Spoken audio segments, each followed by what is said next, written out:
For our meditation this morning, இந்த காலையில் நம்முடைய தியானத்திற்காக ఈ ఉదయ కాలమందు మన ధ్యానార్థమై shall we read the first 4 verses, or rather first 5 verses.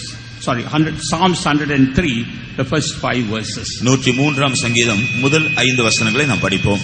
103వ కీర్తన మొదటి 5 వాక్యములు. என் ஆத்துமாவே கர்த்தரை ஸ்தோத்திரி, என் முழு உள்ளமே அவருடைய பரிசுத்த நாமத்தை ஸ்தோத்திரி. என் ஆத்துமாவே கர்த்தரை ஸ்தோத்திரி, அவர் செய்த சகல உபகாரங்களையும் மறவாதே. அவர் உன் அக்கிரமங்களை எல்லாம் மன்னித்து உன் நோய்களை எல்லாம் குணமாக்கி உன் பிராணனை அழிவுக்கு விலக்கி மீட்டு உன்னை கிருபையினாலும் இரக்கங்களினாலும் முடிசூட்டி நன்மையினால் உன் வாயை திருப்தியாக்குகிறார். கழுகுக்கு சமானமாய் உன் வயது திரும்ப வான வயது போல் ஆகிறது. Bless the Lord, O my soul, and all that is within me. Bless his holy name. Bless the Lord, O my soul, and forget not all his benefits, who forgiveth all thy iniquities, who healeth all thy diseases, who redeemeth thy soul from destruction, who crowneth thee with loving kindness and tender mercies, who satisfieth thy mouth with good things, so that thy youth is renewed like the eagles. నా ప్రాణమా యెహోవాను సన్నిధించుము, నా అంతరంగమున సమస్తమా ఆయన పరిశుద్ధ నామమును సన్నిధించుము. నా ప్రాణమా యెహోవాను సన్నిధించుము, ఆయన చేసిన ఉపకారములలో దేనిని మరువకుము. ఆయన నీ దోషములన్నిటినీ క్షమించువాడు, నీ సంకటములన్నిటినీ కుదుర్చువాడు, సమాధిలో నుండి నీ ప్రాణమును విమోచించుచున్నాడు, కరుణా కటాక్షములను నీకు కిరీటముగా ఉంచుచున్నాడు. పక్షిరాజు యవనము వలె నీ యవనము క్రొత్తదగుచుండునట్లు మేలుతో నీ హృదయమును తృప్తిపరచుచున్నాడు. Praise be to God. தேவனுக்கு ஸ்தோத்திரம். దేవునికి స్తోత్రములు. In these 5 verses, we see so many things being mentioned. இந்த 5 வசனங்களில் अनेक காரியங்கள் குறிப்பிடப்பட்டிருக்கிறதை பார்க்கலாம். ఈ 5 వాక్యముల్లో ఎన్నో కార్యములను మనం But చూస్తున్నాము. this morning we are going to consider only the 5th verse. ஆனால் இன்று காலையிலே நாம் 5ஆம் வசனத்தை மாத்திரமே தியானிக்க போகிறோம். ఈ ఉదయ కాలమందు 5వ వాక్యమును మాత్రమే ధ్యానించబోతున్నాము. We have to join with the psalmist and praise God for every good thing that he has done for us.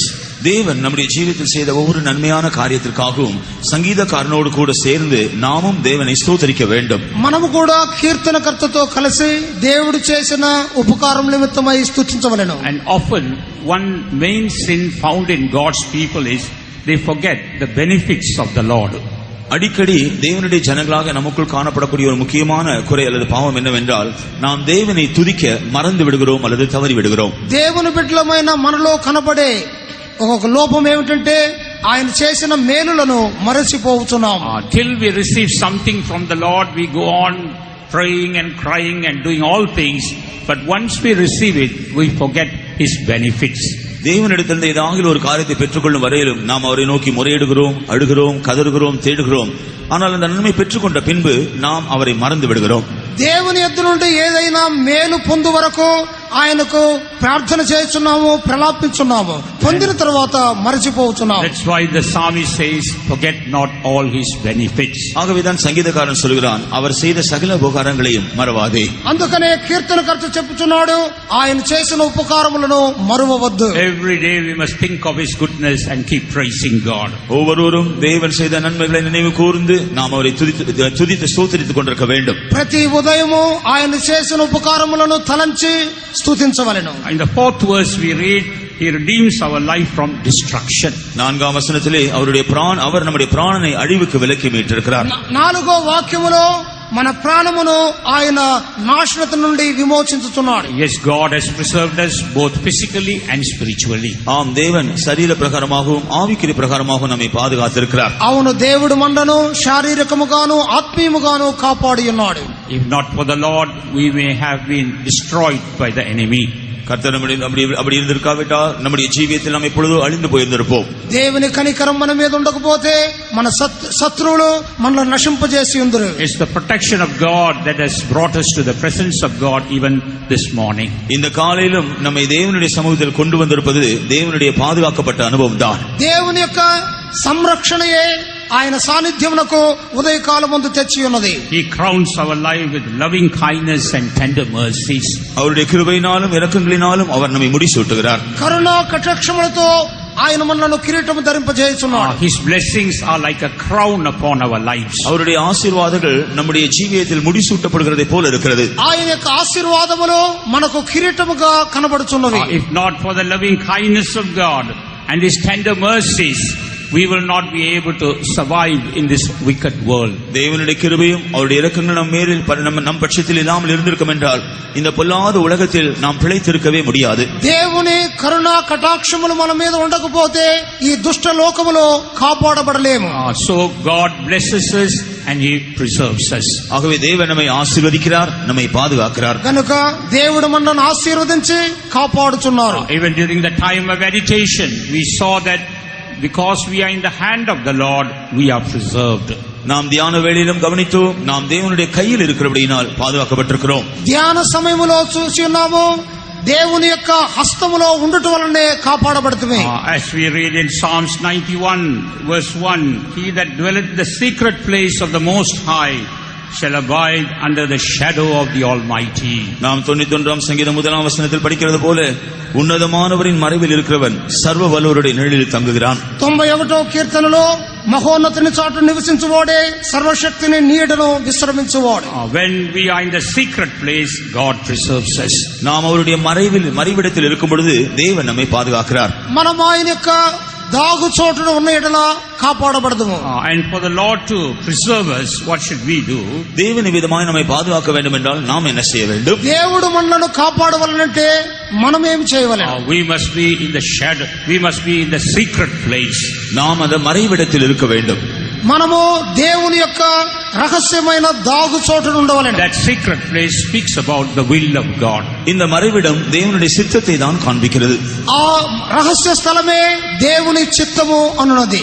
In Psalms 91 verse 9, 91ஆம் சங்கீதம் 9ஆம் வசனத்தில் 91వ కీర్తన 9వ వాక్యం. there we read, because thou hast made the Lord, which is my refuge, even the Most High, thy habitation, therefore he will preserve us.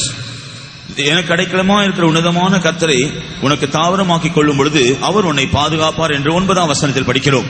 యెహోవా నీవే నా ఆశ్రయమని నీవు మహోన్నతుడైన దేవుని నీకు నివాసస్థలముగా చేసుకొని ఉన్నావు. In the 14th verse we read, because he has set his love upon me, therefore will I deliver him.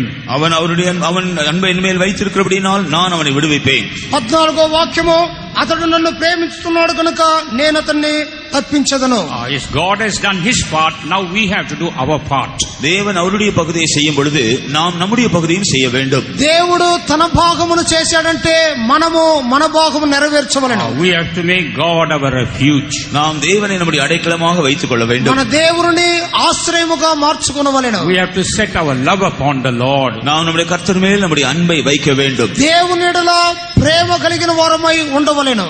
In verse 15 we should call upon the Lord. 15ஆம் வசனம் சொல்வது போல கர்த்தரை நோக்கி கூப்பிட வேண்டும். 15వ వాక్యములో దేవునికి మొరపెట్టవలెను. Then we can continue enjoying the preservation of the Lord in our lives. அப்படி என்றால் தேவனுடைய பாதுகாப்பை தொடர்ந்து நம்முடைய ஜீவியத்தில் நாம் அனுபவிக்கலாம். అప్పుడు మాత్రమే దేవుని సంరక్షణను ఎల్లప్పుడూ కలిగి ఉండగలము. Not only the Lord wants to bless us and preserve us, தேவன் நம்மை ஆசீர்வதித்து நம்மை பாதுகாக்க விரும்புகிறது மாத்திரமல்ல, దేవుడు మనలను ఆశీర్వదించి కాపాడటం మాత్రమే కాదు, he says that he wants to feed us so that we may always be renewed in our lives. நம்முடைய ஜீவியத்தில் எப்போதும் புதுப்பிக்கப்படுவதற்கு ஏதுவாக அவர் நம்மை போஷிப்பேன் என்று சொல்கிறார். దేవుడు మనలను నూతనపరచు నిమిత్తమై పోషించుదును అని చెప్పుచున్నాడు. He wants our youth to be renewed like the eagles. அவர் நம்முடைய வாலிபம் கழுகை போல மறுபடியும் புதுப்பிக்கப்படும்படியாக விரும்புகிறார். పక్షి రాజుల వలె మన యొక్క యవ్వనమును నూతనపరచగోరుచున్నాడు. Our life or a spiritual life must always have the experience of this youthfulness. நம்முடைய ஆவிக்குரிய ஜீவியமானது எப்போதும் வாலிபத்தின் அனுபவத்தில் பாதுகாக்கப்பட வேண்டும். మన ఆత్మీయ జీవితం అన్నది ఎల్లప్పుడూ యవ్వన దశలో కనబడవలెను. That's why our youth has to be renewed. ஆகவேதான் நம்முடைய வாலிபம் புதுப்பிக்கப்பட வேண்டியது அவசியமா இருக்கிறது. కనుకనే మన యవ్వనం అనేది నూతనపరచబడవలెను. We can also replace that word renewed with another word called quickened or revived. இந்த புதுப்பித்தல் என்றதான அந்த வார்த்தை உயிர்ப்பிக்கப்படுதல் அல்லது எழுப்புதலடைய செய்வது என்ற அந்த பதத்திற்கும் கூட நம்ம உபயோகப்படுத்தலாம். నూతన పరచబడుట అనే పదము అది జీవింపబడినట్టు అర్థమనిచ్చుతున్నది. Often we don't renew our lives or revive our lives. நாம் அடிக்கடி நம்முடைய ஜீவியத்தை புதுப்பித்துக் கொள்கிறதில்லை, எழுப்புதலடைய செய்வதில்லை. మనము తరచుగా మన జీవితమును నూతన పరచుకొని ఉజ్జీవములోనికి తీసుకొని రావట్లేదు. But here God renews our life by feeding us with good things. ஆனால் நன்மையினால் அவர் நம்மை போஷித்து திருப்தியாக்கி அவர் நம்முடைய ஜீவியத்தை புதுப்பிக்கிறார். దేవుడు మేలులతో మన జీవితములను నింపి మనలను నూతన పరచుచున్నాడు. Even during these days of the convention, God has been feeding us and reviving us. இந்த கன்வென்ஷன் நாட்களிலும் கூட தேவன் நம்மை போஷித்து நம்மை உயிர்ப்பித்துக் கொண்டிருந்தார். ఈ కన్వెన్షన్ దినములలో దేవుడు మనలను నూతన పరిచి ఉజ్జీవము కలుగు చేస్తున్నాడు. And when we look through the word of God, we see God revives us in various ways. நாம் தேவனுடைய வசனத்தில் கவனித்து பார்க்கும் பொழுது பல விதங்களில் தேவன் நம்மை உயிர்ப்பிக்கிறதை பார்க்கலாம். దేవుని వాక్యమును చూడగా పలు విధములుగా దేవుడు మనలను ఆయన నూతనపరచు ఉజ్జీవపరచున్నాడు. This morning I would like to say a few examples how the Lord revives us or renews us. தேவன் நம்மை எவ்விதமாக புதுப்பிக்கிறார் அல்லது உயிர்ப்பிக்கிறார் என்கிறதை குறிப்பிடும்படியான ஒரு சில உதாரணங்களை நான் சொல்ல விரும்புகிறேன். ఈ రోజు కొన్ని ఉదాహరణలతో దేవుడు మనలను ఏ విధముగా ఉజ్జీవపరచి నూతనపరచుతున్నాడో చెప్పబోతున్నాను. He meets us according to our state and revives us.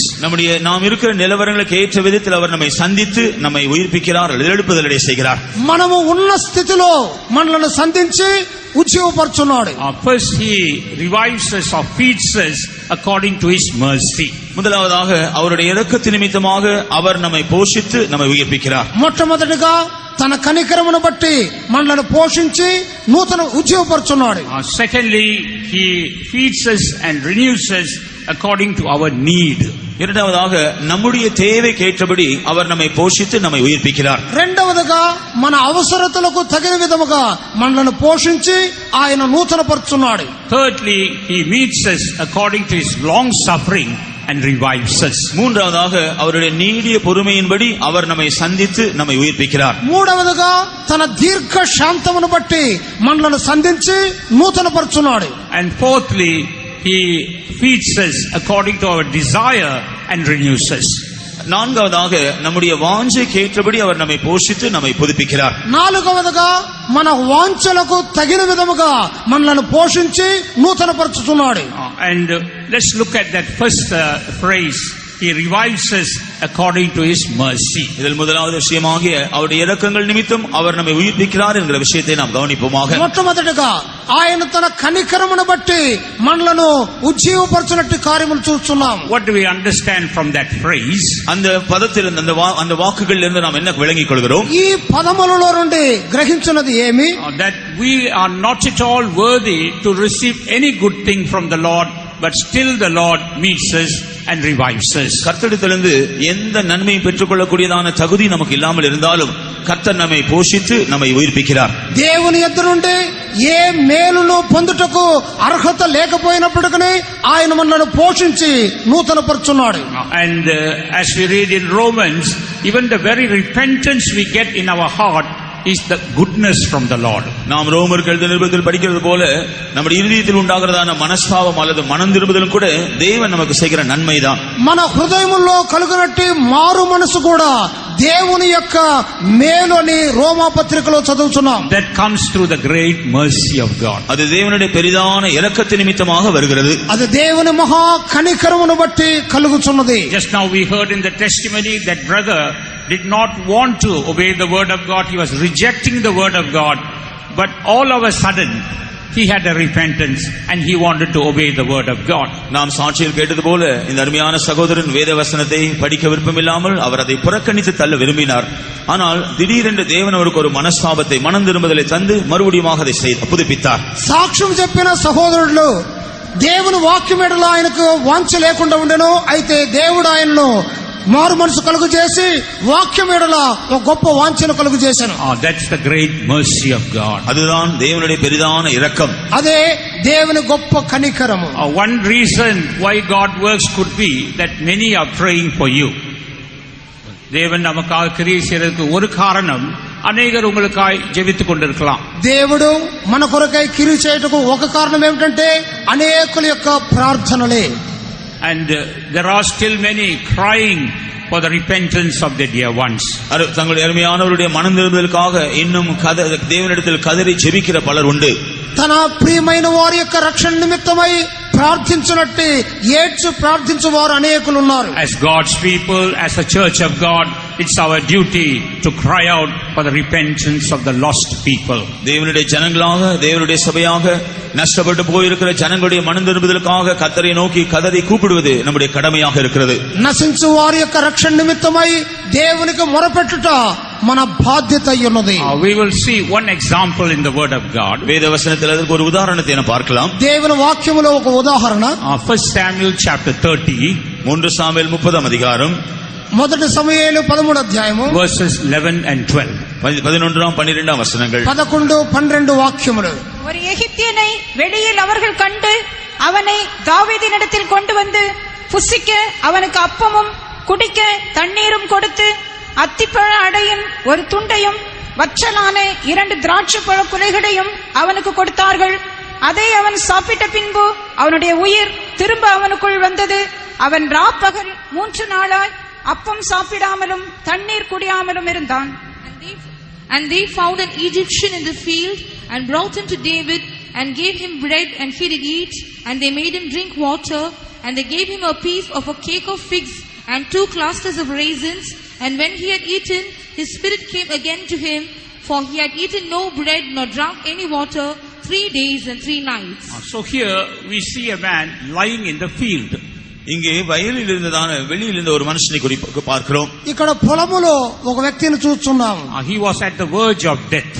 அவன் மரண தருவாயில் இருந்தான். వాడు మరణించే స్థితిలో ఉండెను. He was sick for 3 days. அவன் 3 நாட்கள் வியாதிப்பட்டவனாக இருந்தான். 3 దినములు వ్యాధిగ్రస్తుడుగా ఉండెను. We can take it that he was sick in his body, soul and spirit. அதை அவனுடைய ஆவி, ஆத்மா, சரீரத்தில் வியாதியாக இருந்ததற்கு நாம் ஒப்பிடலாம். అతడు ఆత్మ జీవ శరీరములో వ్యాధిగ్రస్తుడుగా ఉన్నాడు.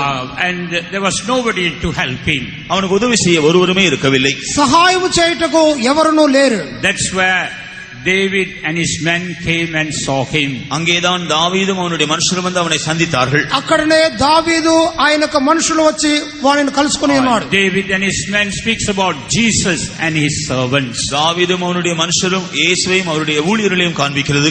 దావీదు ఆయన మనుషులంటే యేసు ఆయన యొక్క శిష్యుల సేవకులను చూపుతున్నది. When we look at this man, we see 2 important qualities. நாம் இங்கே 2 முக்கியமான குணாதிசயங்களை அங்கே பார்க்கிறோம். ఇక్కడ 2 ముఖ్యమైన కార్యములను చూస్తున్నాం. When we look at this man, we see 2 important qualities. இந்த மனுஷனுடைய ஜீவிதத்தில் 2 முக்கியமான காரியங்களை பார்க்கிறோம். ఈ మనుషుని యొక్క జీవితంలో 2 ముఖ్యమైన కార్యములు. First of all, he was an Egyptian. முதலாவதாக அவன் ஒரு எகிப்தியனாக இருந்தான். మొట్టమొదటగా వాడు ఐగుప్తీయుడు. And secondly, in verse 13 we read he was a servant to an Amalekite. 13ஆம் வசனத்திலே இரண்டாவதாக அவன் ஒரு அமலேக்கியனுடைய வேலைக்காரனாக இருந்தான். రెండవదిగా అమాలేకీయునికి దాసుడు. What does an Egyptian show? எகிப்தியன் என்பதை காண்பிக்கிறது. ఐగుప్తీయుడు అంటే ఏమర్థం? A man who was under sin. பாவத்தின் கீழ் இருக்கிற ஒரு மனுஷனை காண்பிக்கிறது. పాపమునకు లోనైన వాడు. And what does an Amalekite show? அமலேக்கியன் என்பது இதை காண்பிக்கிறது. అమాలేకీయుడు అంటే ఏమిటి అర్థం? Bondage to the flesh. மாம்சத்தினுடைய அடிமைத்தனத்தில் இருப்பதை காண்பிக்கிறது. శరీరమునకు దాసుడు. Today these 2 things are working against the prosperity of men. இன்றைக்கு மனுஷனுடைய முன்னேற்றத்திற்கு தடையாக இந்த 2 காரியங்களும் கிரியை செய்கிறது. ఈ 2 కార్యములు మనుషుల యొక్క అభివృద్ధికి ఆటంకముగా ఉన్నవి. Perhaps for some time this man was enjoying the sinful pleasures. ஒருவேளை இந்த மனுஷன் ஒரு குறிப்பிட்ட காலம் வரையிலும் பாவ சந்தோஷத்தை அனுபவித்துக் கொண்டிருந்திருக்கலாம். ఒకవేళ ఈ వ్యక్తి పాప సంతోషములను అనుభవించు ఉండవచ్చును. For some time the flesh was also giving him some kind of a pleasure. ஒரு குறிப்பிட்ட காலம் வரையிலும் அவனுடைய மாம்சம் கூட ஒரு விதமான சிற்றின்பத்தை அவனுக்கு கொடுத்திருக்க கூடும். కొన్నిసార్లు శారీరక పాప సంతోషములు వానికి ఆనందము కలుగు చేయొచ్చు ఉండవచ్చును. But now he is at the verge of death. ஆனால் இப்பொழுது அவன் மரண தருவாயில் வந்து விட்டான். ఇప్పుడైతే వాడు మరణ స్థితిలో కనబడుచున్నాడు. The word of God says the wages of sin is death. வேத வசனம் சொல்கிறது பாவத்தின் சம்பளம் மரணம். వాక్యము చెప్పుచున్నది పాపం వలన వచ్చు జీతము మరణము. In the same manner in Romans 8 chapter verse 6 we read to be carnally minded is death. விதமாகவே ரோமர் 8ஆம் அதிகாரம் 6ஆம் வசனத்தில் மாம்ச சிந்தை மரணம் என்றும் நாம் காண்கிறோம். రోమా 8:6లో శారీరక సంబంధమైన మనస్సు అది మరణము కలుగు చేయను. So the sin and the fleshly pleasures have brought him to the verge of death.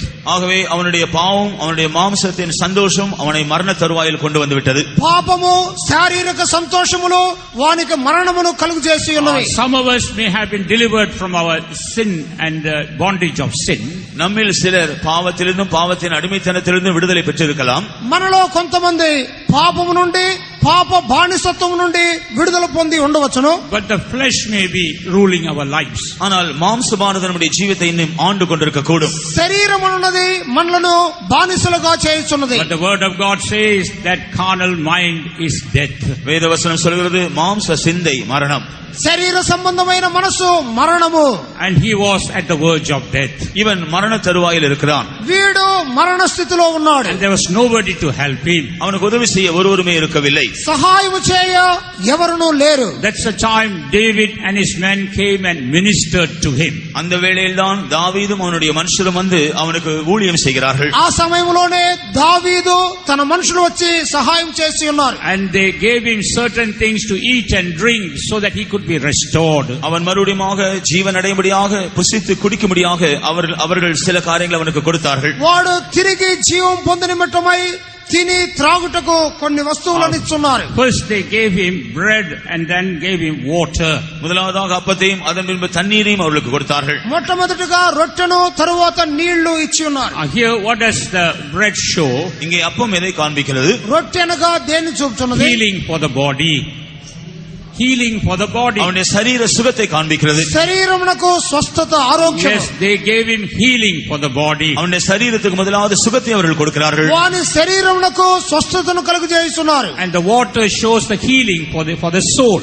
அந்த தண்ணீரானது அவனுடைய ஆத்மாவிற்கு சுகத்தை காண்பிக்கிறது. నీళ్లన్నవి తన ఆత్మకు స్వస్థతను కలుగజేస్తున్నది. Yes, when we come to David and his men, they will be able to bring healing in our body and soul. ஆம், நாம் தாவீதின் தாவீதோடு மனுஷரிடத்தில் வரும்பொழுது நம்முடைய சரீரத்திற்கும் நம்முடைய ஆத்மாவிற்கும் அவர்கள் சுகத்தை தருவார்கள். మనము దావీదు ఆయన యొక్క మనుషుల ఎద్దుకు వచ్చినప్పుడు వారు ఆత్మలోను శరీరములోను స్వస్థతనిచ్చుదురు. This man was in no way worthy to receive these blessings. இந்த மனுஷன் இந்த ஆசீர்வாதங்களை பெற்றுக்கொள்ள எந்த விதத்திலும் தகுதியுள்ளவன் அல்ல. ఈ ఆశీర్వాదములను పొందుటకు ఈ మనుషుడు పాత్రుడే కాదు. But it was the compassion, the mercy of God. ஆனால் தேவன் அவன் மேல் பாராட்டின இரக்கமும் மனதுருக்கமும் தான் அது. వాని ఎడల దేవుడు చూపుతున్న కనికరము ప్రేమయే. Some of us may be in that state even this morning. இந்த காலையில் நம்மிலும் சிலர் இந்த நிலைமையில் இருக்கக்கூடும். ఈ ఉదయకాలమందు మనము కూడా ఆ స్థితిలో ఉండవచ్చును. We are not at all worthy to receive anything from God. தேவனிடத்திலிருந்து எந்த ஒரு காரியத்தை பெற்றுக்கொள்ளக்கூடிய ஒரு தகுதி நமக்கு இல்லாமல் இருக்கலாம். దేవుని యొద్ద నుండి ఏ కార్యమును పొందుటకు అర్హత లేని వారమై ఉండవచ్చును. But through the mercy of God, Jesus and his men are here to help us. ஆனால் தேவனுடைய இரக்கத்தின் நிமித்தமாக நமக்கு உதவி செய்யும்படியாக இயேசு இங்கே இருக்கிறார். మనకు సహాయం చేయుటకై దేవుని కృపను బట్టి యేసు ఆయన యొక్క సేవకులు మన మధ్య ఉన్నారు. Therefore, even tonight, this morning, they are meeting you. ஆகவே இந்த காலையிலும் அவர்கள் உன்னை சந்திக்கிறார்கள். కాబట్టి ఉదయకాలమందు వారు మిమ్మల్ని సంధించుదురు. There is healing for you this morning. இந்த காலையில் உனக்கு சுகம் உண்டு. ఈ ఉదయకాలమందు స్వస్థత మీకున్నది. There is healing for your soul this morning. இந்த காலையினுடைய ஆத்மாவிற்கு சுகம் உண்டு. నీ ఆత్మకు స్వస్థత ఉన్నది. Praise be to God. தேவனுக்கு ஸ்தோத்திரம். దేవునికి స్తోత్రములు. Next we see they gave him a piece of cake made of figs. அதன் பின்பு அத்திப்பழ அடைய அவனுக்கு கொடுத்தார்கள். దానికి తర్వాత వానికి అంజూరపు అడనిచ్చి ఉన్నారు. And what does this cake of figs show? இந்த அத்திப்பழ அடை எதை காண்பிக்கிறது? అంజూరపు అడంటే దాని అర్థం ఏమిటి? When we read about fig, there are two important qualities mentioned. அத்தியை குறித்து நாம் படிக்கும் பொழுது அதை குறித்து இரண்டு முக்கியமான காரியங்கள் குறிப்பிடப்பட்டுள்ளது. అంజూరపు అడ అంటే రెండు అర్థములు ఉన్నవి. In Judges 9:11, fig speaks about sweetness and good fruit. நியாயாதிபதிகள் 9ஆம் அதிகாரம் 11ஆம் வசனத்தில் இந்த அத்தியானது மதுரத்தையும் நற்கனியையும் காண்பிக்கிறது. న్యాయాధిపతులు 9:6 వాక్యములో అంజూరపు అడంటే అది మధురమును అది ఆనందమును చూపుచున్నది. Yes, all this while this man was enjoying sinful pleasures. இதுவரையில் இந்த மனுஷன் பாவ சந்தோஷத்தை அனுபவித்துக் கொண்டிருந்தான். ఇంతవరకు పాప సంతోషములను అనుభవించిన వాడు He was enjoying all the fleshly pleasures. அவன் மாம்சீகமான எல்லா சந்தோஷத்தையும் அனுபவித்துக் கொண்டிருந்தான். శారీరకము సంతోషములను అనుభవించు ఉండెను. But he is delivered from that right now. ஆனால் இப்பொழுது அந்த நிலைமையிலிருந்து அவன் விடுதலையாக்கப்பட்டு விட்டான். ఇప్పుడు వాడు ఆ స్థితిలో నుండి విడుదల చేయబడి ఉన్నాడు. Now he is given figs to eat. இப்பொழுது அவன் புசிக்கும்படியாக அத்திப்பழ அடை கொடுக்கப்பட்டது. తినుటకు అంజూరపు అడ ఇవ్వబడుచున్నది. That speaks about the sweetness which comes from God's word. இது தேவனுடைய வசனத்திலிருந்து வருகிறதான மதுரத்தை காண்பிக்கிறது. అది దేవుని వాక్యం మూలముగా కలిగే మధురమును చూపుచున్నది. As we read in Psalms 119 verse 103, the word of God is sweeter than honey. நாம் 119 சங்கீதம் 13 வசனத்தில் தேவனுடைய வசனம் தேனை பார்க்கிலும் மதுரமானது என்று நாம் படிக்கிறோம். 119వ కీర్తనలో దేవుని వాక్యం అనేది తేనె కంటే మధురమైనది. Yes, now you don't need those sinful pleasures. இப்பொழுது அவன் அந்த மாம்சீக சந்தோஷத்தை புசிக்கவில்லை. ఇప్పుడు శారీరక సంతోషములు అవసరం లేదు. We don't need the sinful pleasures. அவனுக்கு இப்பொழுது பாவ சந்தோஷமோ மாம்ச சந்தோஷமோ அவசியமில்லை. పాప శారీరక సంతోషములు అవసరం లేదు. The word of God has become sweet to his soul. தேவனுடைய வசனம் அவனுடைய ஆத்மாவுக்கு மிகவும் மதுரமாய் மாறியது. దేవుని వాక్యము వాని ఆత్మకు తీపిగా మారి ఉన్నది. Secondly, this figs also speaks about good fruit. இரண்டாவதாக இந்த அத்தி நற்கனியை காண்பிக்கிறது. రెండవదిగా మంచి ఫలమును చూపుచున్నది. What does that show? அதை காண்பிக்கிறது. అది దేన్ని చూపుచున్నది? The good fruit that is created in our life when we obey God's word. நாம் தேவனுடைய வசனத்துக்கு கீழ்ப்படியும் பொழுது நம்முடைய இருதயத்தில் உருவாக்கப்படுகிறதான நற்கனி. మనము దేవుని వాక్యమునకు లోబడినప్పుడు మనలో కలిగినటువంటి మంచి ఫలమును చూపుచున్నది. What is the fruit that comes by obeying God's word? தேவனுடைய வசனத்துக்கு கீழ்ப்படியும் பொழுது நம்மில் உண்டாகிறதான கனி என்ன?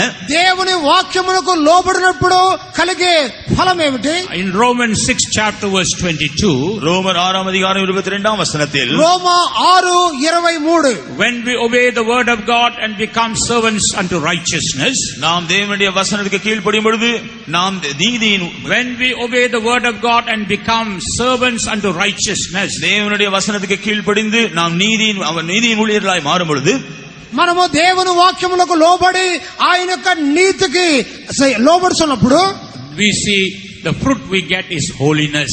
நாம் பெற்றுக்கொள்கிறதான பலன் பரிசுத்தமாகும். మనం పొందినటువంటి ఫలము పరిశుద్ధత. Yes, as we keep obeying the word of God, as we heard on the first day, we see the holiness is being formed in our life. நாம் கேட்டதான தேவனுடைய வசனத்தின்படி முதலாம் நாள் கேட்டது போல தேவனுடைய வசனத்தை நாம் கேட்க அதன் பலனாக நமக்குள் பரிசுத்தம் உண்டாகிறது. మనము దేవుని వాక్యమునకు ఎంతగా లోబడుచున్నామో అంతగా పరిశుద్ధత మనలో పెందుచున్నను.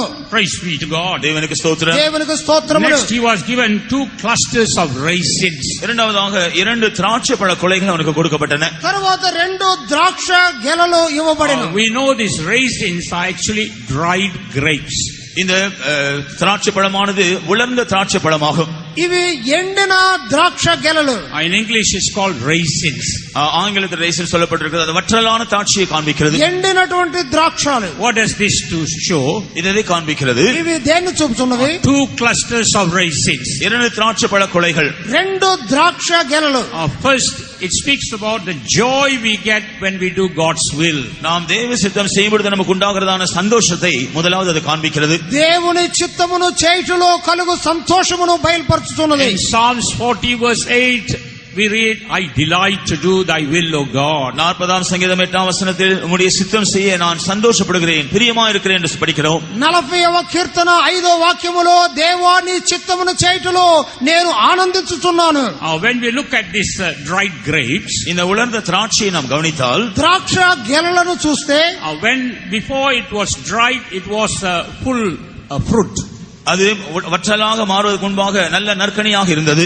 ఎండుటకు ముందుగా అది మంచి ఫలముగా ఉండెను. But when it was exposed to various conditions and heat, it has shrunk in size. அதன் பின்பு பல காரியம் அது உஷ்ணத்திலும் வழியாக பதப்படுத்தப்பட்ட பொழுது அது மிகவும் சுருங்கி போய் விட்டது. అది ఎండలో పెట్టినప్పుడు దాని యొక్క పరిమాణము తగ్గిపోతున్నది. But still the sweetness is not decreased. ஆனாலும் அதனுடைய இனிமை குறைந்து போகவில்லை. అయినను దాని యొక్క తీపి తగ్గిపోదు. In the same manner, when we do God's will, இவ்விதமாக நாம் தேவனுடைய சித்தம் செய்யும் பொழுது ఇదే విధముగా దేవుని చిత్తమును చేయనప్పుడు I will decrease. I will decrease. நான் குறைய வேண்டும். నేను తగ్గవలెను. The will of God decreases us and the sweetness in us is maintained. நான் என்பது குறைந்து விடுகிறது. இவ்விதமாய் தேவ சித்தம் செய்யும் பொழுது நாம் குறைந்து இனிமையானது நம்மில் பெருக ஆரம்பிக்கிறது. మనము తగ్గిపోవటం వలన దేవుని చిత్తమును నెరవేర్చుటలో మనలో ఉన్న తీపి అధికరించును. That's why Jesus kept that joy till the very end. இவ்விதமாக தான் இயேசு கடைசி பரியந்தம் அந்த சந்தோஷத்தை காத்துக் கொண்டார். ఈ విధముగా యేసు చివరి వరకు సంతోషమును కాపాడుకొనెను. In Hebrews 12 verse 2 we read that even while he was hanging on the cross, he had the joy. எபிரேயர் 10 அதிகாரம் 2 வசனத்தில் அவர் சிலுவையில் தொங்கிக் கொண்டிருந்த பொழுதும் கூட அந்த சந்தோஷத்தை உடையவராக இருந்தார் என்று நாம் படிக்கிறோம். హెబ్రీ 12వ అధ్యాయము 2వ వాక్యములో సిలువలో వేలాడుచున్నప్పుడు సంతోషము తగ్గిపోలేదు. Praise be to God. தேவனுக்கு ஸ்தோத்திரம். దేవునికి స్తోత్రములు. And another cluster of these raisins, இந்த திராட்சை கொலையின் இன்னொரு கொலை ద్రాక్ష గెలలో రెండో కార్యం it shows joy in trials and sufferings. பாடுகளிலும் பரீட்சைகளிலும் சந்தோஷப்படுகிறதை காண்பிக்கிறது. శ్రమలలో ఉపద్రవములో సంతోషము. When we are united with Jesus, நாம் இயேசுவோடு கூட ஒன்றாய் சேர்ந்திருப்போம் என்றால், మనము యేసుతో ఏకీభవించితే, we are not only united with all the blessings in Christ, கிறிஸ்துவுக்குள் இருக்கிற எல்லா ஆசீர்வாதங்களோடும் சேர்ந்து நாம் ஐக்கியமாய் இருப்பது மாத்திரமல்ல, క్రీస్తులోని ఆశీర్వాదములతో ఏకీభవించడం మాత్రమే కాదు, we are also united with the sufferings of Christ. கிறிஸ்துவனுடைய பாடுகளோடும் கூட நாம் இணைந்து விடுகிறோம். క్రీస్తు శ్రమలలో ఏకీభవించుతున్నాము. But those sufferings does not bring sorrow in our life, it brings joy in our life. அந்த பாடுகள் நம்முடைய ஜீவியத்தில் துக்கத்தை அல்ல சந்தோஷத்தை தான் கொண்டு வருகின்றன. ఆ శ్రమను దుఃఖమును కాదు సంతోషమును కలుగజేయును. You can read in Matthew chapter 5, மத்தேயு சுவிசேஷம் 5 அதிகாரத்தில் நீங்கள் మత్తయి படிக்கலாம். 5వ అధ్యాయంలో in verses 11 and 12 we read, when we are despised, reproached, then and afflicted, we must shout because great is our reward. 11ஆம் 12ஆம் வசனங்களில் நாம் இங்கே படிக்கிறது போல நிந்தைகள் அவமானங்கள் தூஷிக்கப்படக்கூடியதான காரியங்கள் வரும்பொழுது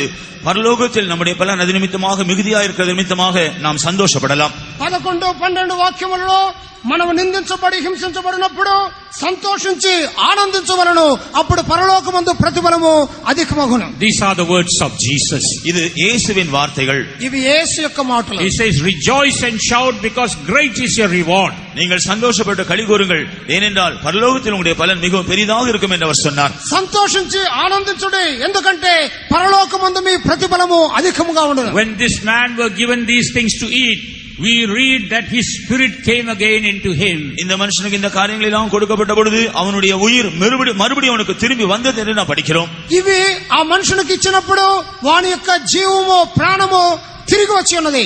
A person who was about to die, now he has been revived. மரிப்பதற்கு ஏதுவாயிருந்ததான ஒரு மனுஷன் இப்பொழுது உயிர்ப்பிக்கப்படுகிறான். మరణ స్థితిలో ఉన్నవాడు జీవింపబడి ఉన్నాడు. A man who was going after sin and the flesh is now in the presence of God. பாவத்தின் பின்னால் மாம்சத்தின் பின்னால் சென்று கொண்டிருந்த மனுஷன் இப்பொழுது தேவ சந்நிதியில் இருக்கிறான். పాపం వెనుక శరీర కార్యముల వెనుక వెళ్ళువాడు ఇప్పుడు దేవుని సన్నిధానములో కనబడుచున్నాడు. After receiving these blessings, இந்த ஆசీర్వాதங்களை அவன் பெற்றுக்கொண்ட பின்பு ఈ ఆశీర్వాదములు పొందిన తరువాత he must come to a place of commitment. அவன் தன்னை அர்ப்பணிக்க கூடியதான ஒரு இடத்திற்கு வர வேண்டும். వారిని అప్పగించుకునే స్థితిలోనికి రావాలని. Now he must confess his allegiance to David and his men. இப்பொழுது தாவீதும் அவனுடைய மனுஷருக்கு நான் அடிமைப்பட்டவன் என்று தன்னை ஒப்புவிக்க வேண்டும். ఇప్పుడు దావీదు తన యొక్క మనుషులతో నేను మీతో కలిసి ఉందును అని చెప్పవలెను. That's why in verses 15 and 16 we read, ஆகவேதான் 15 16 வசனங்களில் நாம் படிக்கிறோம். 15, 16 వాక్యములలో where David told, his men told, can you take us to the place where your enemies are? அவர்கள் அவனிடத்தில் அந்த சத்துருக்கள் இருக்கிற இடத்திற்கு என்னை கொண்டு போவாயா என்று அவனிடத்தில் கேட்ட பொழுது, శత్రువులున్న స్థలమునకు మమ్మలను తీసుకొని వెళ్ళుదువా అని అడిగినప్పుడు, yes, he said, I will bring you there provided you don't give me into the hands of the enemy. அப்படி அவன் சொல்கிறான், நீர் என்னை கொன்று போடுவதில்லை என்று எனக்கு வாக்கு கொடுப்பீர் என்றால் நான் அங்கே உங்களை கொண்டு போவேன். నేను నన్ను వారికి అప్పగించను అని చెప్తే నేను నిశ్చయముగా వారిని చూపుతానంటున్నాడు. You must not kill me, you must not give me into the hands of my old master. நீர் என்னை கொன்று போடக்கூடாது, என்னுடைய எஜமானுடைய கையில் என்னை ஒப்பு கொடுக்கவும் கூடாது. మీరు నన్ను చంపనకూడదు, పాత యజమానునికి అప్పగించకూడదు. Yes, I don't want to be under that master anymore. ஆம், இனிமேல் நான் என்னுடைய பழைய எஜமானுக்கு கீழே இருக்க விரும்பவில்லை. నేను ఇక మీదట పాత యజమానునికి లోబడి ఉండను. Now David is my master. இப்பொழுது தாவீது தான் என்னுடைய எஜமான். దావీదే ఇప్పుడు నా యజమానుడు. And I am confessing my allegiance to David. நான் என்னுடைய எல்லா சத்துருக்களை தாவீதுக்கு காட்டி கொடுப்பேன். నేను దావీదుతో చేరి ఉందును. Yes, that's what is necessary in our lives. இதுதான் நம்முடைய ஜீவிதத்திலும் அவசியமா இருக்கிறது. ఇదే మన జీవితంలో అవసరమైన కార్యం. Often we get a deliverance, but we do not confess our allegiance to our David Jesus.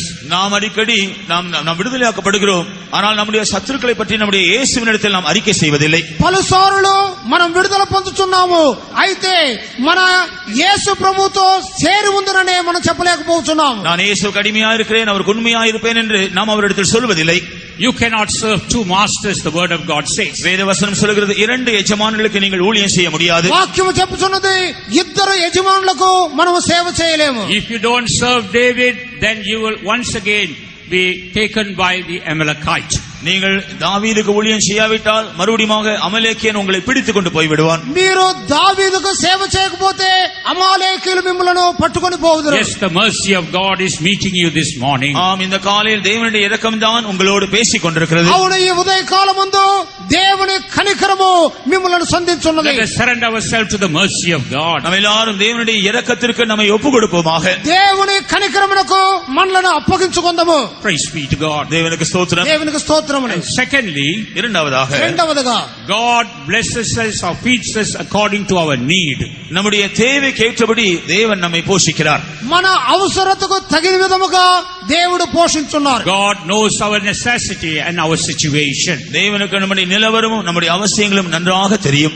దేవుడు మన యొక్క స్థితిని, మన అవసరతలను ఎరిగి ఉన్నాడు. Some of us may be worried and troubled about our physical need. நம்முடைய சரீர பிரகாரமான தேவைகளை பற்றி நாம் அடிக்கடி கலங்கி நாம் பாரப்படுகிறோம். మన శారీరకము అవసరతలను గురించి కలత చెందుతున్నాము. But our God knows our need. ஆனால் நம்முடைய தேவனுக்கு நம்முடைய அவசியங்கள் தெரியும். మన దేవునికి మన అవసరతలు తెలియను. He is a creator of God. அவர் எல்லாவற்றையும் சிருஷ்டித்த தேவன். ఆయనే సృష్టికర్త అయిన దేవుడు. And Abraham says he is the possessor of heaven and earth. அவர் வானத்தையும் பூமியும் உடையவராகிய கர்த்தர் என்று ஆபிரகாம் சொல்கிறார். ఆయన భూమి ఆకాశములను కలిగిన దేవుడని అబ్రహాము చెప్పెను. And the psalmist says, the Lord bless thee out of Zion, who created heaven and earth. வானத்தையும் பூமியும் சிருஷ்டித்த கர்த்தர் சீயோனிலிருந்து உன்னை ஆசீர்வதிப்பாராக என்று தாவீது சொல்கிறான். కీర్తనకర్త చెప్పుచున్నాడు, భూమి ఆకాశములను సృష్టించిన యెహోవా సియోనులో నుండి నిన్ను ఆశీర్వదించును. Therefore he is able to provide all our needs. ஆகவே எல்லா நம்முடைய தேவைகளையும் நமக்கு கொடுக்க அவர் வல்லவராக இருக்கிறார். సమస్త అవసరతలను నెరవేర్చుటకు ఆయన శక్తివంతుడు. And we will see an example for this fact. இந்த சத்தியத்துக்கு ஒரு உதாரணத்தை நாம் பார்ப்போம். ఈ సత్యమును గురించి ఒక ఉదాహరణ In 2 Samuel chapter 16, 2 சாமுவேல் 16ஆம் அதிகாரம் 2 సమూయేలు 16వ అధ్యాయం verse 2. 2ஆம் வசனம். 2వ వాక్యం. ராஜா சீபாவை பார்த்து, இவைகள் என்னத்திற்கு என்று கேட்டதற்கு, சீபா, கழுதைகள் ராஜாவின் வீட்டார் ஏறுகிறதற்கும் அப்பங்களும் பழங்களும் வாலிபர் புசிக்கிறதற்கும் திராட்சரசம் வனாந்தரத்தில் விடாய்த்து போனவர்கள் குடிக்கிறதற்குமே என்றான். And the king said unto Ziba, What meanest thou by these? And Ziba said, The asses be for the king's household to ride on, and the bread and summer fruit for the young men to eat, and the wine that such as be faint in the wilderness may drink. So here we read about a man called Ziba bringing certain eatables to David. இங்கே சீபா என்கிற ஒரு மனுஷன் தாவீதுக்கு அவருடைய மனுஷருக்கு சில புசிக்கக்கூடிய பொருட்களை கொண்டு வருகிறதை காண்கிறோம். ఈ స్థలములో సీబా అనే ఒక వ్యక్తి దావీదు తనతో ఉన్న మనుషులకు భుజించుటకు కొన్ని కార్యములు తెచ్చి ఉన్నాడు. But I would like to turn your attention to that one particular thing. அதில் இருக்கிற ஒரு குறிப்பிட்ட விஷயத்தில் உங்களுடைய கவனத்தை நான் திருப்ப விரும்புகிறேன். వీటిలో నుండి ఒక విషయమును మాత్రము మీ గమనకు తెచ్చుదును. Here we read about bread and summer fruit for the young men to eat. இங்கே வாலிபர் புசிப்பதற்காக அப்பங்களும் பழங்களும் கொண்டு வரப்பட்டன. యవనస్తులు తినుటకై వారి కొరకు ఫలములను తెచ్చి ఉన్నాడు, రొట్టెలను. And wine was brought to those who are faint in the wilderness. வனாந்தரத்தில் விடாய்த்து போனவர்களுக்காக திராட்சை ரசம் கொண்டு வரப்பட்டது. అరణ్యములో అలసిపోయిన వారికి ద్రాక్షారసము. So what does this bread show? இந்த அப்பம் எதை காண்பிக்கிறது? ఈ రొట్టెలు దేని చూపుతున్నవి? Before we consider that, we must understand here David and his men are all traveling in the wilderness and they were quite tired. இதை கவனிப்பதற்கு முன்பாக தாவீதும் மனுஷரும் வனாந்தரத்தில் நீண்ட பிரயாணம் செய்து மிகவும் களைத்து போயிருந்தார்கள். దావీదు తన యొక్క సేవకులు అరణ్యములో ప్రయాణం చేసి అలసిపోయి ఉన్నారు. That's why Ziba is bringing all these things. ஆகவேதான் சீபா இவைகளை எல்லாம் கொண்டு வந்தான். సీబా వీటిని తీసుకుని వచ్చి ఉన్నాడు. And here we read about young men. இங்கே வாலிபரை குறித்து காண்கிறோம். యవనస్తులను గురించి చదువుచున్నాం. Yes, God wants to renew our youth. ஆம், தேவன் நம்முடைய வாலிபத்தை புதுப்பிக்க விரும்புகிறார். అవును, దేవుడు మన యవనతను నూతన పరచుకోరుచున్నాడు. He wants to renew our strength. நம்முடைய பலனை அவர் புதுப்பிக்க விரும்புகிறார். మన బలమును నూతన పరచుకోరుచున్నాడు. As we travel in the wilderness, நாம் இந்த வனாந்தரத்தில் பிரயாணம் செய்யும் பொழுது అరణ్యములో ప్రయాణం చేయనప్పుడు there is every possibility for us to become weak and tired. நாம் பலவீனப்பட்டு போக களைத்து போகக்கூடியதான எல்லா சாத்தியங்களும் உண்டு. మనము బలహీనులమై అలసిపోయే స్థితికి వచ్చుటకు హేతువులు ఉన్నవి. But at that time we have to be renewed and revived. ஆனால் அந்த வேளையில் தான் நாம் புதுப்பிக்கப்பட வேண்டும், உயிர்ப்பிக்கப்பட வேண்டும். ఆ సమయంలోనే మనము తిరిగి జీవమును పొందవలెను. And what does the bread show here? இந்த இடத்திலே அப்பம் எதை காண்பிக்கிறது? ఇక్కడ ఆ రొట్టెలు దేని చూపుతున్నవి? Bread shows about the revelation of Jesus Christ. இது இயேசு கிறிஸ்துவை பற்றிய வெளிப்படுத்தலை காண்பிக்கிறது. యేసు క్రీస్తును గురించిన ప్రకటన. Jesus said in John chapter 6 verse 35, யோவான் சுவிசேஷம் 6ஆம் அதிகாரம் 35ஆம் வசனத்தில் இயேசு சொன்னார், యోహాను సువార్త 6:31లో I am the bread from heaven. வானத்திலிருந்து வந்த அப்பம் நானே என்று சொன்னார். పరలోకము నుండి వచ్చిన రొట్టెను నేనే. Yes, this bread from heaven, the true manna, the Lord Jesus Christ is able to sustain us in the wilderness. இந்த அப்பம் வானத்திலிருந்து இறங்கி வந்த இந்த அப்பம், வானத்தின் அப்பம், கர்த்தராகிய இயேசு கிறிஸ்துவாகிய இந்த அப்பம் உண்மையாகவே வனாந்தரத்தில் நம்மை தாங்கக்கூடியதாக இருக்கிறது. పరలోకము నుండి వచ్చి దిగి వచ్చిన మన్నానే యేసు అరణ్య మార్గములో మనలను ఆదుకొనుటకు శక్తి గలది. As we know, the children of Israel were eating manna daily in the wilderness. இஸ்ரவேல் ஜனங்கள் வனாந்தரத்தில் இருந்த நாட்களில் அனுதினமும் மன்னாவை புசித்தார்கள் என்று நாம் அறிவோம். ఇశ్రాయేలీలు అరణ్యములో ఉన్నప్పుడు అనుదినము మన్నాను భుజించిరి. They did not have any other type of food but only manna. அவர்களுக்கு வேற எந்த விதமான ஆகாரங்களும் இருக்கவில்லை, மன்னாவை மாத்திரம்தான் அவர்கள் புசித்தார்கள். వారికి తక్కిన ఏ విధమైన ఆహారం లేదు, మన్నా మాత్రమే. To renew our youth, we need this revelation of Jesus Christ. நம்முடைய வாலிபத்தை புதுப்பிப்பதற்காக இயேசுவை பற்றிய வெளிப்படுத்தல் நமக்கு மிகவும் அவசியம். మన యవ్వనత నూతన పరచబడవాలంటే యేసును గురించిన ప్రకటన అవసరము. Every Sunday we get a revelation from the servants of God. ஒவ்வொரு ஞாயிற்றுக்கிழமையும் தேவ ஊழியரிடத்திலிருந்து நாம் இந்த வெளிப்படுத்தல்களை பெற்றுக் கொள்கிறோம். ప్రతి ఆదివారము దైవ సేవకుల మూలముగా ప్రకటనలు దొరుకుతున్నవి. But daily in our life we must seek for this manna wherever we are. நாம் அனுதினமும் எந்த இடத்தில் இருந்தாலும் இந்த மன்னாவை தேட வேண்டியது அவசியமாகும். ప్రతి దినము మనం ఎక్కడున్ననో ఈ మన్నాను పొందవలెను. And that manna is sufficient to take us through the wilderness. அந்த மன்னாதான் இந்த வனாந்தரத்திலே நம்மை கொண்டு போவதற்கு போதுமானதாக இருக்கிறது. అరణ్యములో విజయవంతముగా మనలను నడిపించుటకు మన్నా చాలినది. Another thing that is necessary for us to preserve the newness in our life, நம்முடைய ஆவிக்குரிய ஜீவியத்தின் அந்த புதுமையை பாதுகாத்துக் கொள்வதற்கு அவசியமா இருக்கிற இன்னொரு விஷயம் என்னவென்றால், మన ఆత్మీయతలో నూతనత్వమును కాపాడుటకు ఇంకొక కార్యం ఏమిటంటే we need summer fruits. நமக்கு பழங்கள் அவசியம். Summer fruits. நம்மை கோடைகால பழங்கள், ఎండాకాలము దొరికే ఫలాలు కావాలి. We need summer fruits in order to keep us renewed in our life. நம்முடைய ஆவிக்குரிய ஜீவியத்தை புதுப்பித்துக் கொள்வதற்காக நமக்கு அந்த கோடை காலத்து பழங்கள் அவசியம். వేసవి కాలపు ఫలములు మన ఆత్మీయతను కాపాడుటకు అవసరమై ఉన్నవి. What does summer fruits show in our life? நம்முடைய ஜீவியத்தில் இந்த கோடை காலத்து பழங்கள் எதை காண்பிக்கின்றன? వేసవి కాలపు ఫలములంటే దేన్ని చూపుతున్నవి? Summer fruit speaks about the revelation of the coming of the Lord. இந்த கோடை காலத்து பழங்கள் என்பது கர்த்தருடைய வருகை பற்றிய வெளிப்படுத்தலை காண்பிக்கிறது. వేసవి ఫలములంటే ప్రభు రాకడను గురించిన ప్రకటనను చూపుతున్నది. If we read in Matthew chapter 24 verse 32, மத்தேயு சுவிசேஷம் 24ஆம் அதிகாரம் 32ஆம் வசனத்தில், మత్తయి 24:32లో when we see the fig branches blossoming, அத்தி மரம் துளிர் விடும் பொழுது, అంజూరపు చెట్టు అది చిగుర్చినప్పుడు we know the summer is near. வசந்த காலம் சமீபமாக இருக்கிறது என்று அறிந்து கொள்ள வேண்டும். వసంత కాలము సమీపమని ఎరుగుచున్నాము. Once the fruit is complete, the summer is complete. அந்த அந்த பழமானது அது பக்குவம் அடையும் பொழுது அந்த வசந்த காலம் முடிவடையும். ఫలం అనేది ఫలించినప్పుడు వసంత కాలము నెరవేర్చబడుతున్నది. In English it's called summer. ஆங்கிலத்திலே கோடை காலம் என்று சொல்லப்பட்டிருக்கிறது. ఇంగ్లీష్ భాషలో వేసవి కాలం అని రాయబడింది. It's a hot time. அது மிக உஷ்ணமான ஒரு வேளை. చాలా వేడి కలిగే కాలం.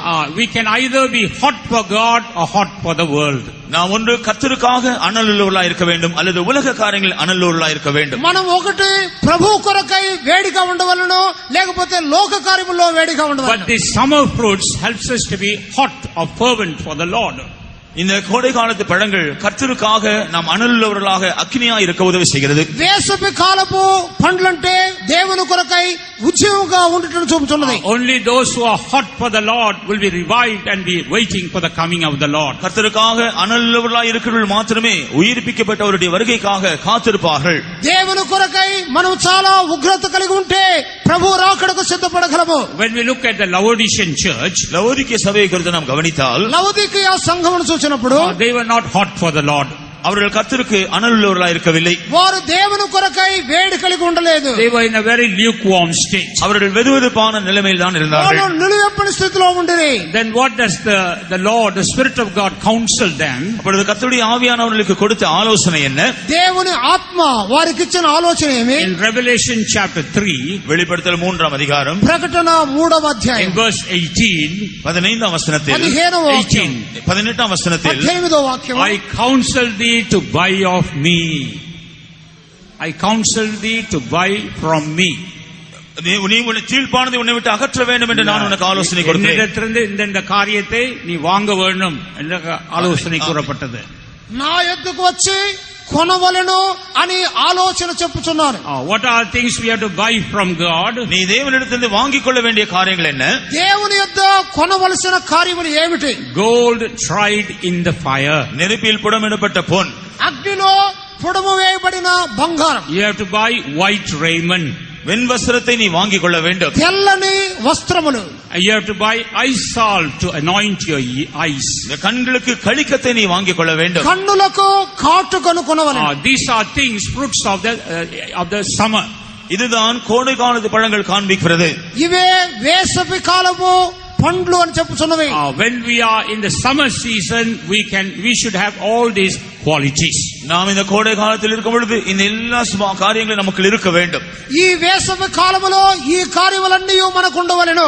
We must have gold tried in fire. நெருப்பில் புடமிடப்பட்ட பொன் நமக்கு இருக்க வேண்டும். అగ్నిలో పుటము వేయబడిన బంగారము ఉండవలెను. That speaks about faith life. அது விசுவாச ஜீவியத்தை குறிக்கிறது. విశ్వాస జీవితమును చూపుచున్నది. Last night we heard about it. நாம் நேற்று அதை குறித்து கவனித்தோம். నిన్న రాత్రి దాన్ని విని ఉన్నాము. Where was Abraham standing when the Lord met him?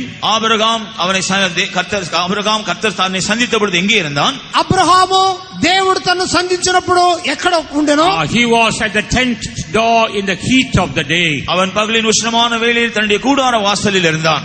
ఆయన గుడారం ఎదుట ఆ ఎండలో నిలబడి ఉన్నాడు. What does the heat of the day show? பகலின் உஷ்ணமான வேளை எதை காண்பிக்கிறது? పగలు ఎండ దేని చూపుతున్నది? He had gone through trials of faith. அவன் விசுவாசத்தின் பரீட்சையில் கடந்து சென்றதை காண்பிக்கிறது. విశ్వాసపు శోధనలో వెళ్ళి ఉన్నాడు. But he was standing firm.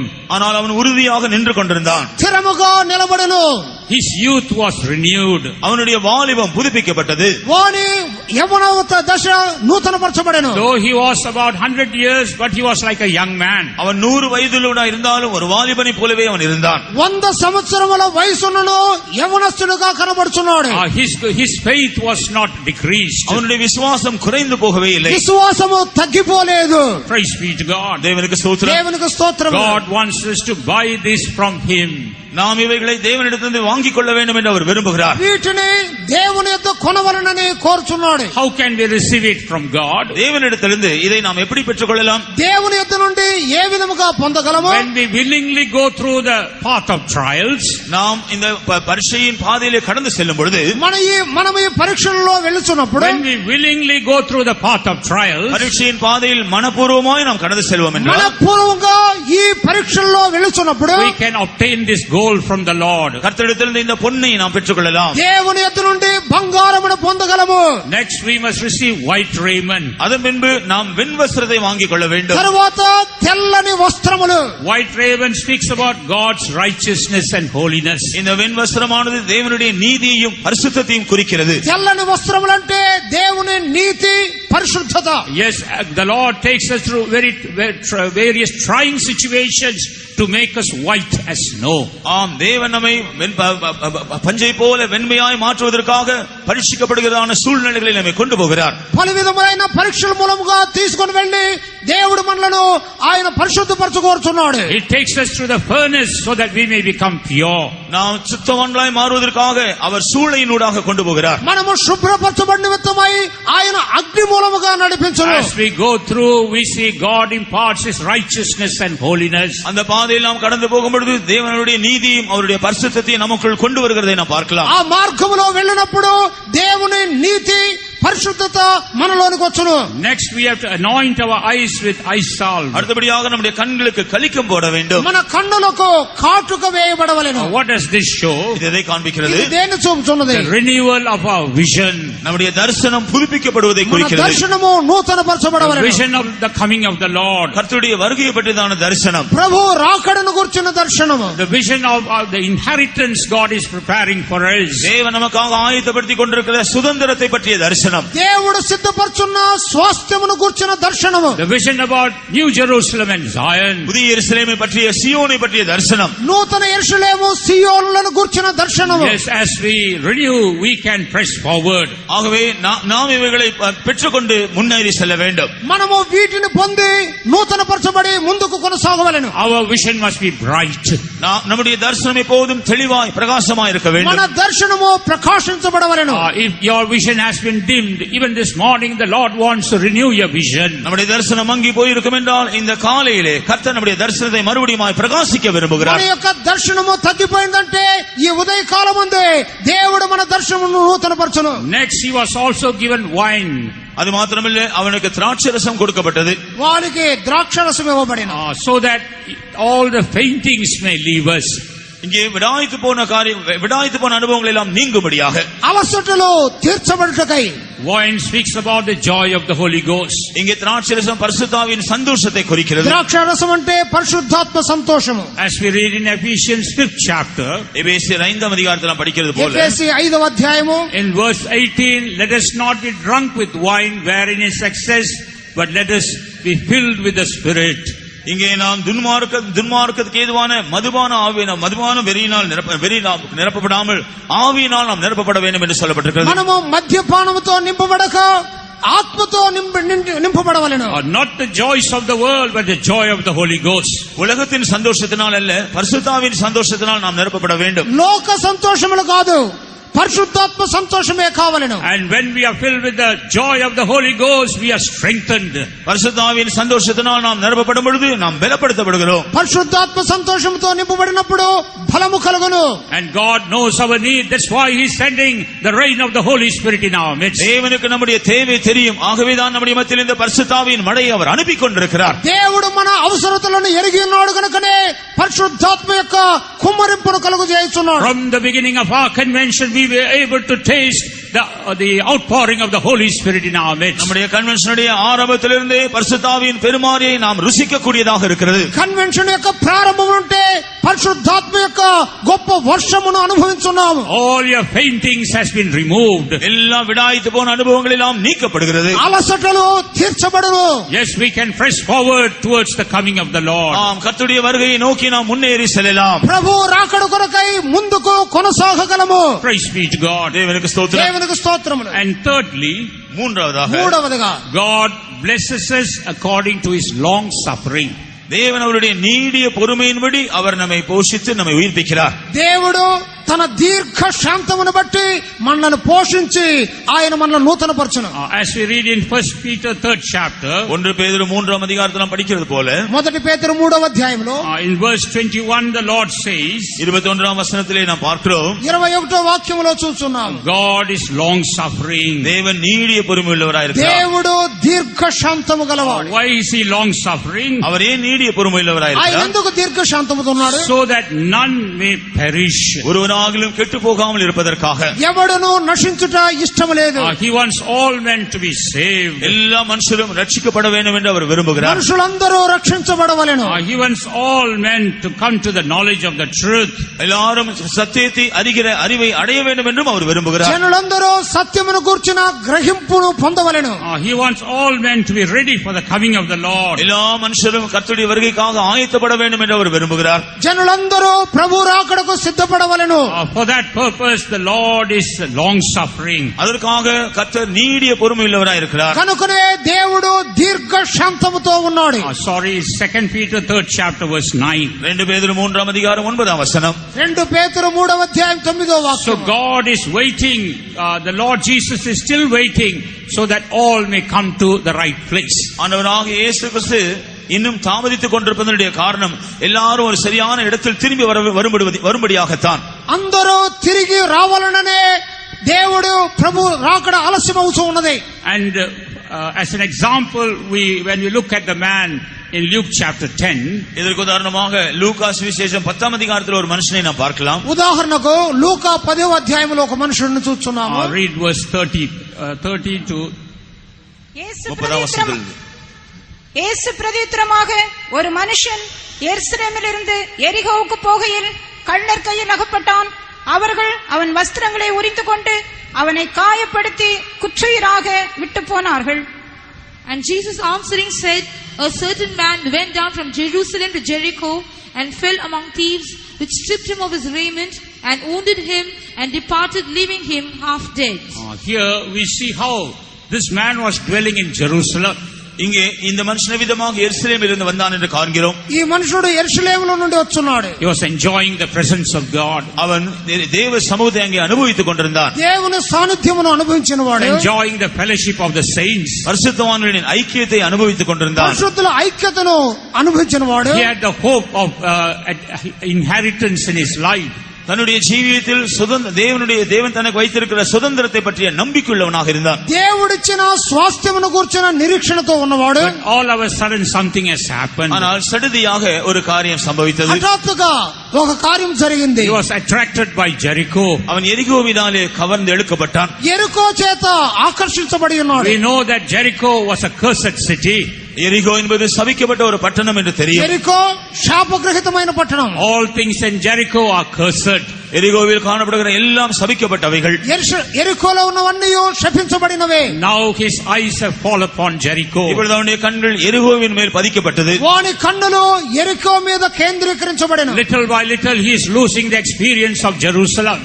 கொஞ்சம் கொஞ்சமாக அந்த எருசலேமின் அந்த அனுபவங்களை அவன் இழந்து போகிறான். కొంచెం కొంచెముగా యెరూషలేము అనుభవములు పోగుతున్నవి. And one day he made up his mind to leave Jerusalem. இப்பொழுது எருசலேமை விட்டு போகும்படியாக ஒரு நாள் அவனுடைய மனதில் தீர்மானித்து விட்டான். చివరగా యెరూషలేమునే వదిలిపెట్టవాలని తీర్మానించి ఉన్నాడు. There he is going towards Jerusalem, towards Jericho. இப்பொழுது அவன் எரிகோவை நோக்கி போகிறான். యెరికోకు వెళ్ళుచున్నాడు. And the thieves fell upon him. அப்பொழுது அவன் கள்ளர் கையில் அகப்பட்டுக் கொண்டான். దొంగల చేత చిక్కబడెను. They stripped him of his raiment. அவர்கள் அவனுடைய வஸ்திரத்தை உரிந்து கொண்டார்கள். వాని యొక్క వస్త్రములను తీసివేసి They wounded him, departed, leaving him half dead. அவனை காயப்படுத்தி குற்றுயிராக அவனை விட்டு போனார்கள். గాయపరిచి కొర ప్రాణముతో వదిలిపెట్టి వెళ్ళి ఉన్నారు. And there he is lying where nobody could help him.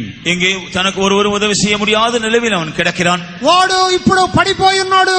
ఎవరునూ సహాయం The చేయటం priest లేదు. could not help him. ஆசாரியன் அவனுக்கு உதவி செய்ய முடியவில்லை. యాజకులు సహాయం The చేయలేదు. Levite could not help him. லேவியனும் அவனுக்கு உதவி செய்ய முடியவில்லை. లేవీయులు సహాయం చేయలేదు. He thought that this priest and Levite could help him in this situation. இந்த சூழ்நிலையில் அந்த லேவியன் தனக்கு உதவி செய்வான் என்று அவன் எதிர்பார்த்தான். ఆ పరిస్థితుల్లో లేవీయులు వచ్చి సహాయం చేయదురని తలంచెను. He thought the priest could help him. ஆசாரியன் தனக்கு உதவி செய்வான் என்று அவன் நினைத்தான். యాజకులు వచ్చి సహాయం చేతురని ఎదురు చూశారు. But they could not help him. ஆனால் அவர்களுக்கோ அவனுக்கு உதவி செய்ய முடியவில்லை. వారు సహాయం చేయలేకపోయారు. And there we see the Lord coming in the form of a Samaritan. இங்கே கர்த்தர் ஒரு நல்ல சமாரியனுடைய உருவத்தில் வருகிறதை பார்க்கிறோம். ప్రభు అయితే మంచి సమరయుని వలె వచ్చి సహాయం చేశాను. We read that he had compassion on him. அவனை கண்டு மனதுருகினான் என்று நாம் படிக்கிறோம். వాడి మీద జాలి పడెను. Yes, the Samaritan was compassionate towards him. இந்த சமாரியன் மேல் மனதுருக்கம் உள்ளவனாக இருக்கிறான். அவனோ ఈ సమరయుడు జాలి గలవాడు. And he never thought a Samaritan could help him. ஒரு சமாரியன் வந்து தனக்கு உதவி செய்வான் என்று அவன் ஒருபோதும் சிந்திக்கவில்லை. ఒక సమరయుడు వచ్చి తన ఎడల జాలి పడునని ఎదురు చూడలేదు. But the Lord is coming in the form of a Samaritan. ஆனால் கர்த்தர் தாமே நல்ல சமாரியனுடைய உருவத்தில் தோற்றத்தில் வருகிறார். ప్రభు అయితే సమరయుడు వలె వచ్చి జాలి పడుచున్నాడు. Perhaps he would have thought the Lord should come like a good shepherd. அவன் ஒருவேளை கர்த்தர் ஒரு நல்ல மேய்ப்பனாக வருவார் என்று எதிர்பார்த்திருக்க கூடும். ప్రభు ఒక మంచి కాపురం వలె వచ్చునని వాడు తలంచి ఉండవచ్చును. But he came in the form of a Samaritan. ஆனால் ஒரு நல்ல சமாரியனுடைய உருவத்தில் தான் அவர் வந்தார். ఆయనైతే సమరయుడి వలె వచ్చి ఉన్నాడు. And we know the Samaritans are not accepted by the Jews. யூதர்கள் சமாரியர்களை அங்கீகரிப்பதில்லை என்று நாம் அறிவோம். యూదులు సమరయులను అంగీకరించరు. And here God is coming in the form of that rejected Samaritan. இங்கேயோ புறக்கணிக்கப்பட்டதான அந்த சமாரியனுடைய தோற்றத்தில் கர்த்தர் வந்தார். ఇక్కడైతే తృణీకరించబడిన సమరయుని వలె దేవుడు ప్రభు ఆయన ఎదుకు వచ్చి The ఉన్నాడు. Samaritan found him naked. இந்த சமாரியன் வந்த பொழுது அவன் குற்றுயிராய் வஸ்திரம் இல்லாமல் இருக்கிறதை கண்டார். సమరయుడు వచ్చినప్పుడు ఆ వ్యక్తి దిగంబరుడుగా ఉండడం చూసెను. And found him wounded. அவன் காயப்பட்டவனாய் இருக்கிறதை கண்டார். గాయపరచబడిలో చూసి ఉన్నాడు. Here the word of God says he bound his wounds. இந்த வேதவசனம் சொல்கிறது அவனுடைய காயங்களை அந்த சமாரியன் கட்டினான் என்று படிக்கிறோம். సమరయుడు వాని యొక్క గాయములను కట్టి ఉన్నాడు. Yes, the help came from a place where he could not expect one. அவன் ஒரு காலம் எதிர்பார்த்திராத ஒரு இடத்திலிருந்துதான் இப்பொழுது அவனுக்கு சகாயம் வந்தது. తాను ఎదురు చూడనట్టు ఆ యొక్క స్థలం నుండే సహాయం వచ్చి ఉన్నది. Yes, you may be like that wounded person. நீ ஒருவேளை அந்த காயப்பட்ட மனுஷனை போல இருக்கலாம். నీ ఒకవేళ గాయపరచబడిన వ్యక్తి వలె ఉండవచ్చు. You have tried all the helps but all have failed. பல விதங்களிலும் முயற்சி செய்து பார்த்து எல்லாவற்றிலும் தோல்வியை நீ சந்தித்திருக்கிறாய். పలు విధములుగా ప్రయత్నించి అపజయం పొంది ఉండవచ్చును. All the sources of help that you were having have not helped you. உனக்கு உதவி செய்யும்படியாக இருந்தான எல்லா முகாந்திரங்கள் மூலமாக உனக்கு உதவி கிடைக்கவில்லை. నీవు సహాయం దొరకనని ఎదురు చూసావే ఆ స్థితిలో ఎక్కడ సహాయం లేదు. But here the Lord is coming in an unexpected manner. ஆனால் இங்கே கர்த்தர் எதிர்பார்த்திராத ஒரு விதத்தில் வருகிறார். ప్రభు అయితే ఎదురు చూడని స్థితిలో వచ్చుచున్నాడు. That is because God knows you. ஏனென்றால் தேவன் உன்னை அறிந்திருக்கிறார். ఎందుకంటే దేవుడు నిన్ను ఎరిగి God ఉన్నాడు. knows your state. தேவனுக்கு உன்னுடைய நிலைமை தெரியும். నీ స్థితిని ఎరిగి ఉన్నాడు. And he bound his wounds and poured in oil and wine. இங்கே அவன் காயங்களை கட்டி எண்ணெயும் திராட்சரசத்தையும் வார்த்தான். వాని గాయములను కట్టి నూనెను ద్రాక్షారసమును పోసెను. Here what does that oil show? இங்கே என்ன இதை காண்பிக்கிறது? ఇక్కడ నూనె దేన్ని చూపుతున్నది? Oil speaks about the correction that comes in our life. இந்த எண்ணெய் என்பது நம்மிடத்தில் வரக்கூடிய திருத்தப்படுகிறதை காண்பிக்கிறது. ద్రాక్షారసం అనేది నూనె అనేది మన జీవితంలో సరిదిద్దపడటం చూపుతున్నది. Psalms 141 verse 5 says, let the righteous smite me and it shall be like ointment. 141 சங்கீதம் 5ஆம் வசனத்திலே நீதிமான் தயவாயினை குற்றட்டும் அது எனக்கு என்னுடைய தலைக்கு எண்ணெய் போல் இருக்கும். 141 కీర్తన 5వ వాక్యములో నీతిమంతుడు నన్ను కొట్టినను అది నాకు తైలముగా నూనెగా మార్చున్నది. Yes, God is correcting our lives. ஆம், தேவன் நம்முடைய ஜீவியங்களை சரிப்படுத்துகிறார். దేవుడు మన జీవితములను సరిదిద్దుచున్నాడు. The Lord corrected him earlier in other ways but he would not listen. தேவன் ஏற்கனவே வேறு சில விதங்களில் அவனை திருத்தினார், ஆனால் அதை அவன் கவனிக்கவில்லை. దేవుడు ముందుగానే పలు విధములుగా సరిదిద్దును గ్రహించలేకపోయినాడు. But now in the form of a Samaritan the Lord is correcting him. ஆனால் இப்பொழுது ஒரு நல்ல சமாரியனுடைய உருவத்தில் வந்து அவனை திருத்துகிறார். ఇప్పుడైతే మంచి సమనుడి వలె వచ్చి సరిదిద్దుచున్నాడు. And earlier if a Samaritan has corrected him he would not have accepted that help. ஏற்கனவே இந்த சமாரியனாக வந்து அவர் திருத்தி இருப்பார் என்றால் அவன் அதை ஏற்றுக்கொண்டிருக்க மாட்டான். ముందుగానే సమరయుడుగా వచ్చి సరిదిద్దితే అంగీకరించి ఉండకపోవచ్చును. He would have rejected that Samaritan. அந்த சமாரியனை அவன் புறக்கணித்து தள்ளி இருந்திருப்பான். ఈ సమరయుణ్ణి తృణీకరించి ఉండవచ్చును. But now he has got no other way. இப்பொழுது அவனுக்கு வேறு வழியே இல்லை. ఇప్పుడైతే వేరు మార్గం లేదు. The Lord has cornered him to one place. தேவன் அவனை ஒரு காலத்தில் கனப்படுத்தி வைத்திருந்தார். Cornered him in a place. இப்பொழுது தேவனை அவர் ஒரு மூலையிலே தள்ளிவிட்டார். ఇప్పుడు ఒక మూలకు నెట్టి ఉన్నాడు. Therefore he's got no other way but to accept this help that comes from the Samaritan. ஆகவே இந்த நல்ல சமாரியனிடத்திலிருந்து வருகிறதான சகாயத்தை ஏற்றுக்கொள்வதை தவிர வேறு வழி இப்பொழுது அவனுக்கு இல்லை. ఈ మంచి సమరయుని నుండి వచ్చే సహాయమును అంగీకరించడమే తప్ప వేరు మార్గమే లేదు. He was able to accept that correction. இந்த திருத்துதலை இப்பொழுது அவன் ஏற்றுக்கொள்கிறான். ఈ సరిదిద్దుటను అంగీకరించే తీరవలెను. Next we read he poured in wine. அதன் பின்பு திராட்சரசத்தை வார்த்தான் என்று படிக்கிறோம். ఇప్పుడు ద్రాక్షరసం పోసి ఉన్నాడు. Earlier we saw they were drinking wine and eating the grapes.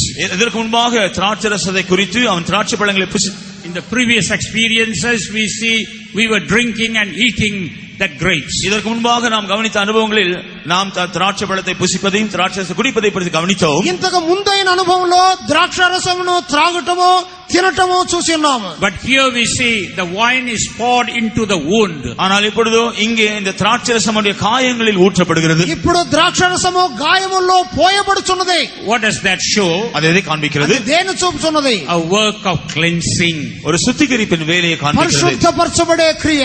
If you read in Genesis 49 verse 11, ஆதியாகமம் 49 அதிகாரம் 11 வசனத்தை நீங்கள் படித்து பார்த்தால் ఆదికాండము 49:11 వాక్యం. there we read about the experience of Judah.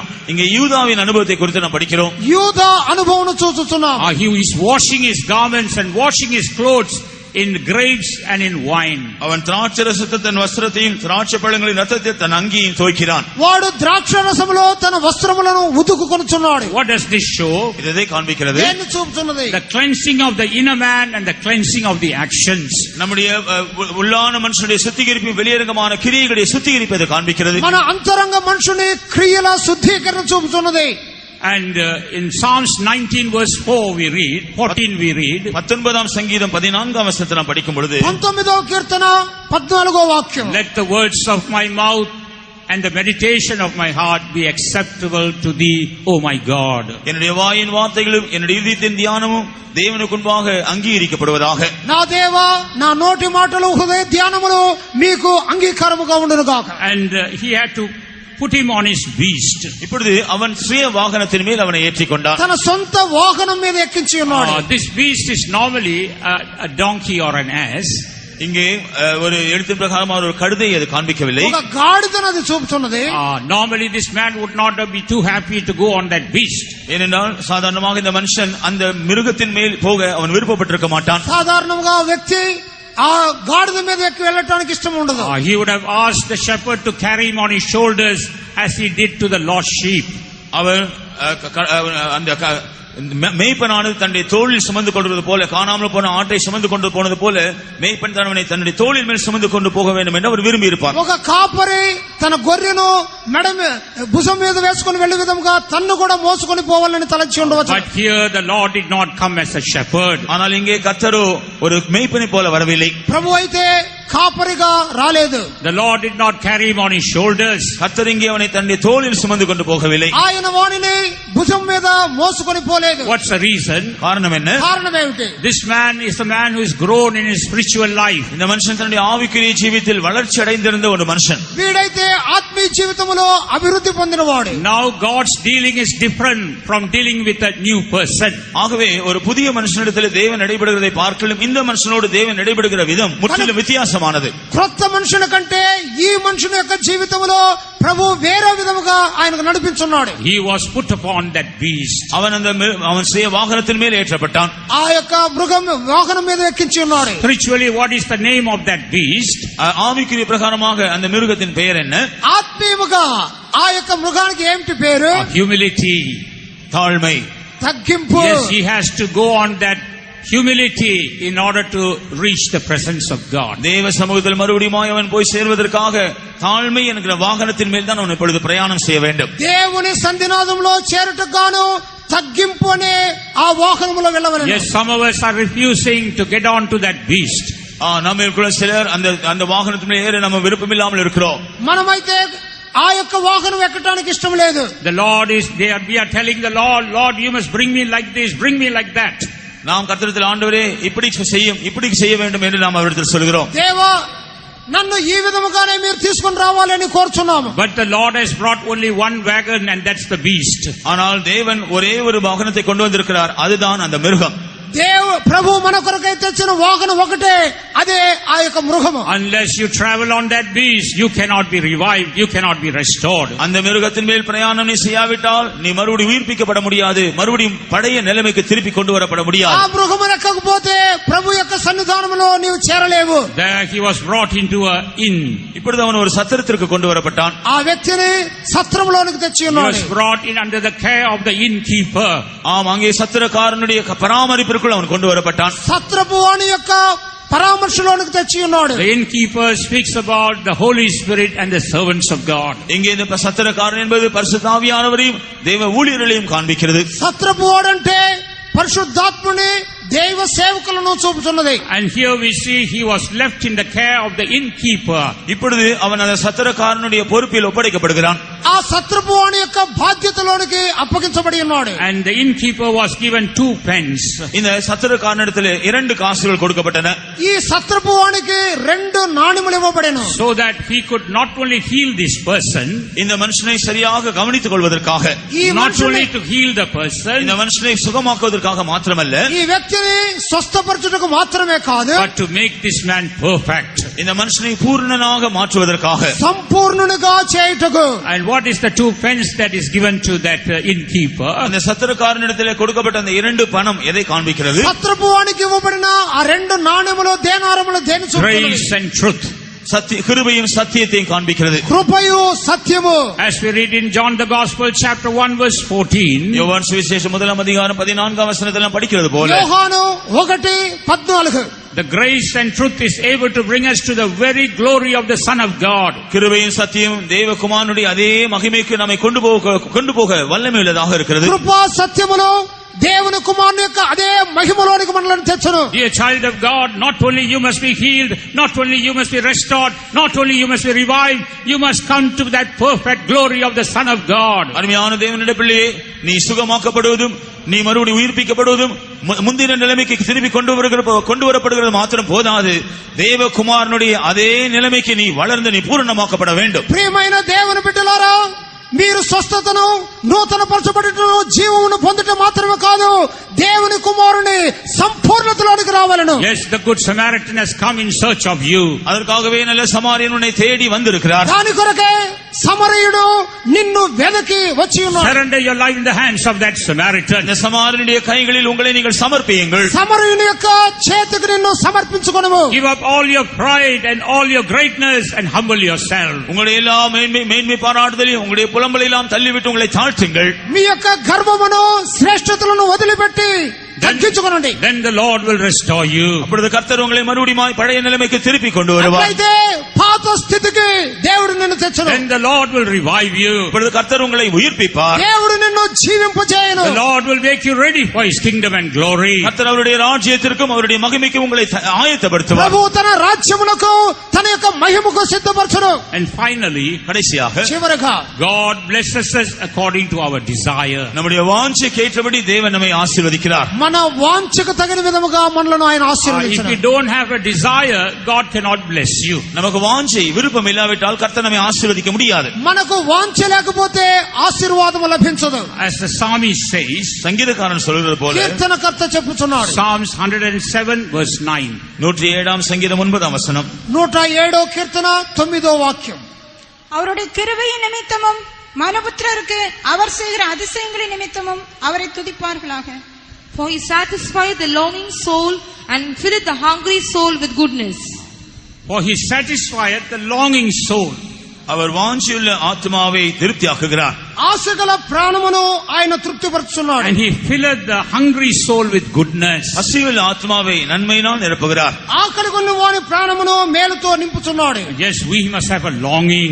நமக்குள்ளே அப்படிப்பட்ட ஒரு வாஞ்சையும் தாகமும் இருக்க வேண்டும். మనలో వాంఛ ఉండవలెను. We must have a hunger and thirst. நமக்கு பசியும் தாகமும் இருக்க வேண்டும். మనకు ఆకలి దప్పిక ఉండవలెను.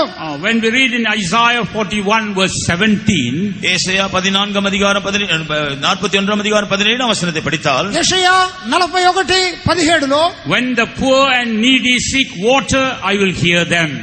சிறுமியும் எளிமையுமானவர்கள் தண்ணீரை தேடி வரும்பொழுது நான் அவர்களுக்கு செவி கொடுப்பேன். దీనులైన వారు ఆకలి దప్పికలతో ఉంటే నేను వారి యొక్క మొరను ఆలకించుదును. Yes, we must understand that we are poor and needy. நாம் தான் அந்த சிறுமியும் எளிமையுமானவர்கள் என்று நாம் அறிந்து கொள்ள வேண்டும். మనమే ఆ విరిగి నలిగినట్టి దీన స్థితిలో ఉన్న వారమని ఎరిగి ఉండవలెను. When we understand we are poor and needy, there will be a great thirst to receive the goodness from the Lord. நாம் சிறுமியும் எளிமையுமானவர்கள் என்கிறதை உணரும் பொழுது கர்த்தருடைய தந்த எல்லாவற்றையும் பெற்றுக்கொள்ளக்கூடிய ஒரு பெரிய வாஞ்சியும் தாகம் நமக்குள் உண்டாகும். మనము దీనులము నిరుపేదలమనే స్థితిలో ఉన్నప్పుడు అది గ్రహించితే మనలో తగ్గింపు కలుగును. That's why in Proverbs 27 verse 7, ஆகவேதான் நீதிமொழிகள் 27ஆம் அதிகாரம் 27ஆம் வசனத்தில் సామెతలు 27వ అధ్యాయం 27వ వాక్యం 27 verse 7 says, the full soul loatheth in honeycomb, but to the hungry soul every bitter thing is sweet. 27ஆம் அதிகாரம் 27ஆம் வசனத்தில் திருப்தி அடைந்தவன் தேன் கூட்டையும் மிதிப்பான், பசியுள்ளவனுக்கோ கசப்பான பதார்த்தங்களும் தித்திப்பாயிருக்கும். 27వ అధ్యాయం 7వ వాక్యము కడుపు నిండిన వాడు తేనె పట్టును త్రొక్కివేయును, ఆకలి కొన్న వానికి చేదు వస్తువులైన తీయగా ఉండదు. Here we read about a hungry soul. இங்கே பசியுள்ள ஆத்மாவை குறித்து படிக்கிறோம். ఆకలి కొనిన వాడిని గురించి చదువుతున్నాం. Yes, what did the Lord say? இங்கே கர்த்தர் என்ன சொல்கிறார்? ప్రభు ఏం చెప్పుచున్నాడు? In Matthew chapter 5 verse 6, what did Jesus say? மத்தேயு சுவிசேஷம் 5ஆம் அதிகாரத்தில் இயேசு என்ன சொன்னார்? మత్తయి 5వ అధ్యాయంలో యేసు ప్రభు ఏం చెప్పాడు? In verse 6 he says, hunger and thirst after righteousness. நீதியின் மேல் பசியும் தாகம் உள்ளவர்களை குறித்து சொல்கிறார். నీతి మీద ఆకలి దప్పులు కలిగిన వారిని గురించి చెప్పినాడు. Yes, when we have the hunger and thirst after God's righteousness, then we see God will be feeding us with His goodness. ஆம், தேவனுடைய நீதியின் மேல் நமக்கு பசியும் தாகமும் இருக்கும் என்றால் தேவன் நம்முடைய வாஞ்சையை கண்டு நம்மை போஷிப்பார். దేవుని నీతిని బట్టి గురించి ఆకలి దప్పులు ఉంటే నిశ్చయముగా ఆయన తీర్చును. And in this righteousness we see not only righteousness, holiness is also included. இங்கே நீதி கவனிக்கும்போது நீதி மாத்திரமல்ல பரிசுத்தமும் அதோடு சேர்ந்து இருக்கிறது. నీతి మాత్రమే కాదు, పరిశుద్ధత కూడా దానితో చేర్చబడవలెను. That's why we are told to be renewed in His righteousness and holiness. ஆகவேதான் அவருடைய பரிசுத்தத்திலும் அவருடைய நீதியில் நாம் புதுப்பிக்கப்பட வேண்டும் என்று சொல்லப்பட்டிருக்கிறது. ఆయన నీతి పరిశుద్ధతల యందు నూతన పరచబడవలెనని చెప్పబడి ఉన్నది. And what are things necessary for that? இதற்காக நமக்கு தேவையா இருக்கிற காரியங்கள் என்ன? దీని గురించి మనకు తెలియవలసిన కార్యములు ఏమిటి? Zechariah chapter 9 verse 17. சகரியா 9ஆம் அதிகாரம் 17ஆம் வசனம். జకరియా 9:17 వాక్యం. அவருடைய காருண்யம் எத்தனை பெரியது, அவருடைய சௌந்தரியம் எத்தனை பெரியது. தானியம் வாலிபரையும் புது திராட்சரசம் கன்னிகைகளையும் வளர்க்கும். For how great is His goodness and how great is His beauty. Corn shall make the young men cheerful and new wine the maids. So here we read how great is His beauty. இங்கே அவருடைய காருண்யம் எத்தனை பெரியது, அழகு எவ்வளவு பெரியது என்று படிக்கிறோம். వారి యొక్క క్షేమం అనేది ఎంత గొప్పగా ఉన్నది. That speaks about the beauty of holiness. இது பரிசுத்தத்தின் அலங்காரத்தை காண்பிக்கிறது. ఇది పరిశుద్ధ అలంకారం చూపుచున్నది. How great is His goodness. அவருடைய காருண்யம் நன்மை எவ்வளவு பெரியது. ఆయన యొక్క మేలు ఎంత That గొప్పది. speaks about God's righteousness. அது தேவனுடைய நீதியை குறிக்கிறது. అది దేవుని నీతిని చూపుచున్నది. These two things are necessary for us. இந்த இரண்டு காரியங்களும் நமக்கு அவசியம். ఈ రెండు కార్యములు మనకు అవసరము. And for that there we read about corn and new wine. இங்கே அதற்காக தானியமும் புது திராட்சரசமும் இருக்கிறதை பார்க்கிறோம். దాని కొరకై ధాన్యము ద్రాక్షారసము ఇక్కడ చెప్పబడి ఉన్నది. Young men speaks about growing in the righteousness of God. வாலிபர்கள் தேவனுடைய நீதியிலே வளருவதை காண்பிக்கிறது. యవనస్తులంటే దేవుని నీతిలో ఎదుగునట్టు వారు. Maids or virgins speaks about growing in the holiness. கன்னிகைகள் என்பது பரிசுத்தத்தில் வளருவதை காண்பிக்கிறது. యవన స్త్రీలనగా పరిశుద్ధతలో ఎదుగువారు. Yes, God is feeding us so that we may grow in the righteousness of God and in the holiness of God. நாம் தேவனுடைய நீதியிலும் தேவனுடைய பரிசுத்தத்திலும் வளரும்படியாக தேவன் நம்மோடு பேசுகிறார். தேவன் நம்மை போஷிக்கிறார். మనము దేవుని యొక్క నీతిలోను పరిశుద్ధతలోను ఎదుగు నిమిత్తమై పోషించుచున్నాడు. According to this verse we need corn in order to grow in the God's righteousness. இந்த வசனத்தின்படி நாம் தேவனுடைய நீதியில் வளருவதற்கு நமக்கு தானியம் தேவையா இருக்கிறது. ఈ వాక్యానుసారముగా ధాన్య మూలముగానే నీతిలో ఎదుగగలము. What does this corn show? இந்த தானியம் எதை காண்பிக்கிறது? ధాన్యం అంటే దేన్ని చూపుచున్నది? The deeper teachings. ஆழமான போதனைகளை காண்பிக்கிறது. లోతైన బోధనలు. Hebrews 15 chapter. எபிரேயர் 5ஆம் அதிகாரம் Hebrews 5th chapter. எபிரேயர் 5ஆம் அதிகாரம் హెబ్రీ 5వ In అధ్యాయం verses 13 and 14 we read how the word of righteousness helps us to grow to perfection. நீதியின் வசனமானது பூரணத்துக்கு ஏதுவாய் நாம் வளர்வதற்கு எவ்விதமாய் உதவி செய்கிறது என்று 12 13 வசனங்களை நாம் படிக்கிறோம். 13 14 వాక్యములలో దేవుని యొక్క వాక్యం అనేది ఏ విధముగా దేవుని నీతిలో మనలను పెంపొందింపు చేయుచున్నదో వ్రాయబడింది. We know that corn is a very raw material. Corn is a raw material. இந்த தானியம் என்பது அது புதுமையானது, அது ஒன்றும் பக்குவப்படுத்தப்படாத ஒரு பொருளா இருக்கிறது. ధాన్యం అంటే అది ముదురు పదార్థమై ఉన్నది. And you can't eat the raw material. நீங்கள் அந்த பக்குவப்படுத்தாத பொருளை அப்படியே நீங்கள் சாப்பிட முடியாது. ఆ ముదురు పదార్థములను మనం తినలేము. It has to go through a process. அது சில முறைகள் வழியாய் போக வேண்டும். అవి దంచబడవలెను. Only then we can consume that corn. அதன் பின்புதான் தானியத்தை நாம் சாப்பிட முடியும். అప్పుడే ధాన్యమును తినగలము. In the same manner, அதே விதமாக అదే విధంగా we will be given deeper teachings. நமக்கு ஆழமான உபதேசங்கள் கொடுக்கப்படலாம். మనకు లోతైన ఉపదేశములు But ఇవ్వబడినప్పుడు it cannot turn out to be food in our lives unless we go through certain experiences. நாம் அப்படி சில அனுபவங்கள் வழியாய் போகாத பட்சத்தில் அவைகள் நம்முடைய ஆகாரமாக மாறுவதில்லை. మనము కొన్ని అనుభవముల మూలముగా వెళ్ళకపోతే అది మనకు ఆహారముగా మారలేదు. Unless we go through trials for the sake of that word of God, it cannot turn out to be food for us. நாம் கேட்டதான அந்த வேத வசனத்திற்கு ஏற்ற பரீட்சைகள் சோதனை வழியாய் நாம் கடந்து போகாவிட்டால் அந்த வேத வசனம் நம்முடைய ஆகாரமாய் மாறாது. మనం విన్న వాక్యమునకు తగిన విధముగా శోధనలో పరీక్షల మూలముగా వెళ్ళకపోతే అది మనకు ఆహారముగా మారదు. Therefore, let us go through any path the Lord takes us through, and let us grow in the righteousness of God. ஆகவே கர்த்தர் நம்மை கொண்டு போகிறதான எந்த பாதையிலும் சந்தோஷமாய் கடந்து சென்று இவ்விதமாய் தேவனுடைய நீதியிலே நாம் வளருவோமாக. దేవుడు మనలను నడిపినట్టు ప్రతి మార్గములో సంతోషముతో ముందు కొనసాగి దానిని మన ఆహారముగా మార్చుకుందాము. Next we have to grow in the deeper holiness. அடுத்தபடியாக ஆழமான பரிசுத்தத்தில் நாம் வளர வேண்டும். తరువాత లోతైన పరిశుద్ధతలో ఎదగవలెను. For that we need the wine. அதற்கு நமக்கு திராட்சை ரசம் வேண்டும். ద్రాక్షారసం అవసరము. Here wine speaks about the anointing that comes in our life.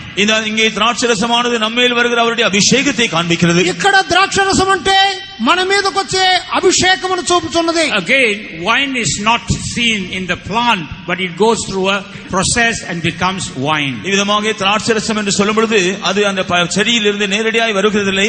அது சில பழங்கள் சில பக்குவப்படுத்தப்பட்டு அதன் பின்புதான் அதிலிருந்து திராட்சை ரசத்தை நாம் பெறலாம். ద్రాక్షారసం అనగా అది నేరుగా చెట్టులో నుండి వచ్చినది కాదు.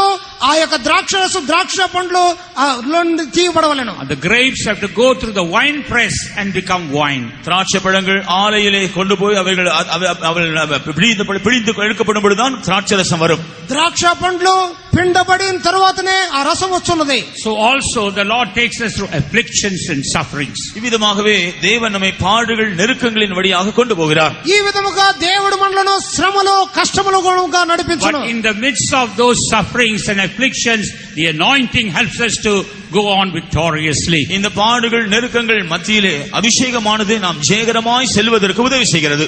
ఈ శ్రమలు శోధనల మూలముగా దేవుని యొక్క పరిశుద్ధాత్ముడు మనకు సహాయం చేస్తున్నాడు. Both these experiences are like battles in our life. இந்த இரண்டு அனுபவங்களுமே நம்முடைய ஜீவியத்தில் ஒரு யுத்தம் போன்றதுதான். ఈ రెండు అనుభవాలు మన జీవితములో యుద్ధములు లాంటివి.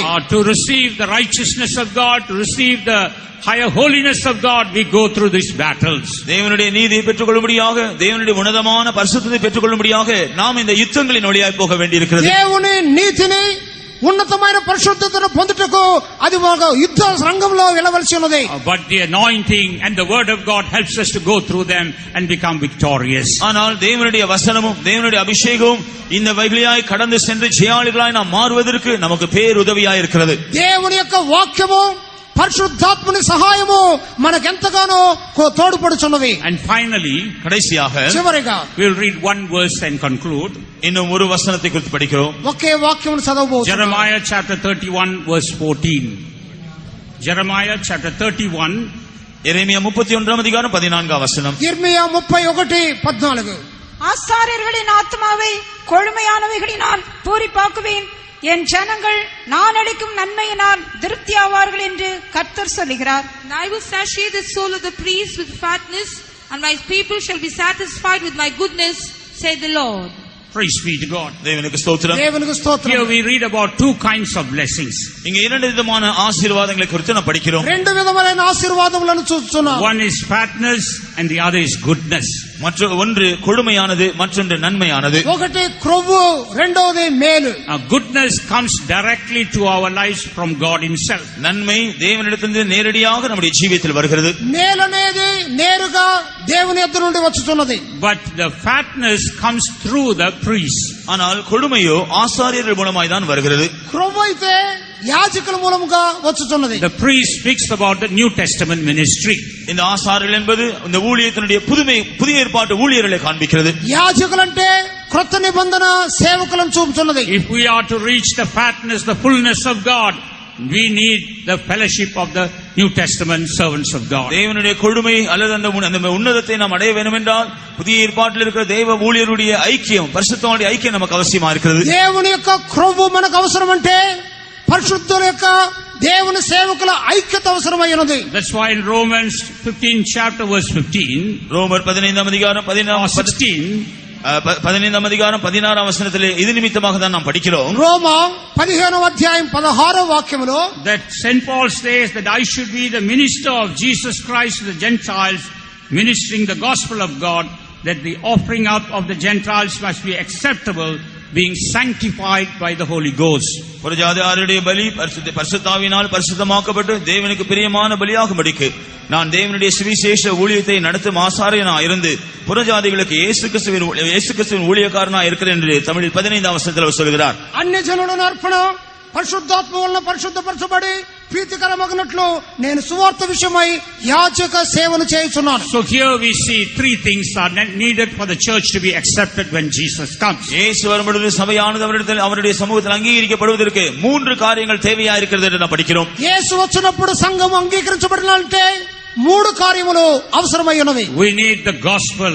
முதலாவதாக சுவிசேஷம், సువార్త అవసరము. We need the servants of God to minister the gospel. அடுத்தபடியாக சுவிசேஷத்தை பிரசங்கிக்கக்கூடிய தேவ ஊழியர்கள், సువార్త సేవ చేయు సేవకులు అవసరము. Thirdly, we see the Holy Spirit must sanctify them. மூன்றாவதாக பரிசுத்த ஆவியானவர்களை பரிசுத்தமாக்க வேண்டும் என்று படிக்கிறோம். మూడవదిగా పరిశుద్ధాత్ముడు వారిని పరిశుద్ధపరచవలెను. These three things must work in a person's life to be found ready for the coming of the Lord.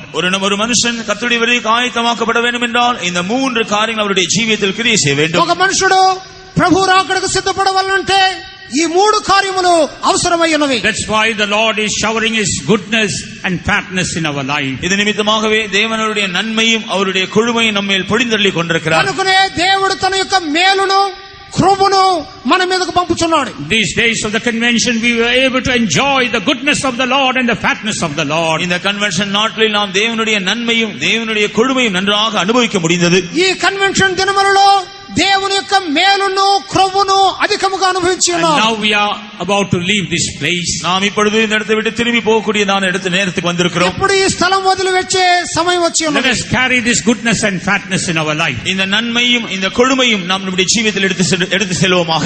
ఈ మేలు క్రొవ్వులతో మనము కొనసాగుదాము. Shall we all surrender our lives? நம்ம எல்லாரும் நம்முடைய ஜீவியங்களை கர்த்தரிடத்திலே ஒப்படைப்போமாக. మన జీవితములను దేవుని హస్తములకు What is అప్పగించడము. our state this morning? இந்த காலையிலே நம்முடைய நிலவரம் என்ன? ఈ ఉదయకాలమందు మన స్థితి ఏమిటి? Are we like the man who was lying in the field? நாம் அந்த வயலில் கிடந்ததான அந்த மனுஷனை போல் இருக்கிறோமா? ఆ పొలములో ఉన్న మనుషుడు వలె ఉన్నామా? Or else are we like David and his men who were traveling in the wilderness? அல்லது தாவீதும் அவனுடைய மனுஷர் வனாந்தரத்தில் பிரயாணம் செய்து கொண்டிருந்தார்களே அவர்களைப் போல நாம் இருக்கிறோமா? అరణ్యములో ప్రయాణం చేసిన దావీదు అతని యొక్క మనుషుల వలె ఉన్నామా? Or else are we like the man who was half dead lying on the way to Jericho? அல்லது எரிகோவுக்கு போகிற வழியிலே குற்றூராய் கடந்ததான அந்த மனுஷனை போல நாம் இருக்கிறோமா? ఎరుకో మార్గములో కొర ప్రాణములతోన్న ఆ వ్యక్తి వలె ఉన్నామా? Or else are we like the young men and the maids who are getting ready for the coming of the Lord? அல்லது கர்த்தருடைய வருகைக்காக ஆயத்தப்படுகிறதான வாலிபரையும் கன்னிகைகளைப் போல நாம் இருக்கிறோமா? లేకపోతే ప్రభు రాకడకు సిద్ధపడే ఆ యవనస్తులు కన్నికల వలె ఉన్నామా? Whatever your state may be, the Lord is able to help you. உங்களுடைய நிலவரம் என்னவா இருந்தாலும் கர்த்தர் உங்களுக்கு உதவி செய்ய வல்லவராயிருக்கிறார். ఈ స్థితి ఏమైనను ప్రభు సహాయం చేయగలడు. Yes, David and his men are here. ஆம், தாவீதும் அவனுடைய மனுஷரும் இங்கே இருக்கிறார்கள். అవును, దావీదు ఆయన మనుషులు మన మధ్య ఉన్నారు. Yes, Ziba has brought the necessary fruits for you. ஆம், சீபா உங்களுக்கு தேவையான தேவையான பொருட்களை கொண்டு வந்திருக்கிறார். సీదా మీకు అవసరమైన పండ్లను Yes, తెచ్చి the ఉన్నాడు. Good Samaritan is here to bind up your wounds. உன்னுடைய காயங்களை கட்டுவதற்காக நல்ல சமாரியன் இங்கே வந்திருக்கிறார். ఈ గాయములను కట్టుటకై మంచి సమరయుడు వచ్చి ఉన్నాడు. Yes, the Lord wants to bless you with all his heavenly blessings. தேவன் எல்லா ஆவிக்குரிய ஆசீர்வாதங்களினால் உங்களை ஆசீர்வதிக்க விரும்புகிறார். పరలోక ఆశీర్వాదములతో దేవుడు నింపుకోరుచున్నాడు. Just 2 minutes. இன்னும் 2 நிமிஷங்கள் రెండే மாத்திரம். 2 నిమిషములు. Let us surrender our lives. நம்முடைய ஜீவியங்களை நாம் ஒப்புக் మన கொடுப்போம். జీవితములను అప్పగించదము. Lord, at any cost I must be ready for your coming. எப்படியாக நாம் அவருடைய வருகைக்காக ஆயத்தமாக்கப்பட வேண்டும். ప్రభువా, ఎట్లైనను మనం ఆయన రాకడకు సిద్ధపడవలెను. I give myself into your hands, O God. ஆண்டவரே, நான் என்னை உம்முடைய கரங்களில் அர்ப்பணிக்கிறேன். దేవా, నన్ను నీ హస్తములకు అప్పగించున్నాను. Even right now, fill me with your fatness. இப்பொழுதும் என்னை உம்முடைய நன்மையினால் உம்முடைய கொழுமையினால் என்னை நிரப்பும். నీ ప్రభుతో నన్ను నింపుము.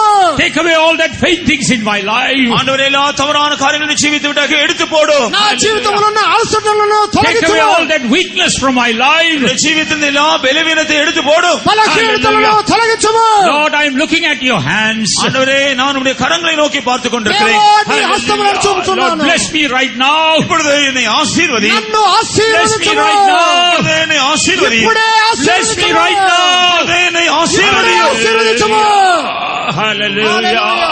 Hallelujah. Hallelujah.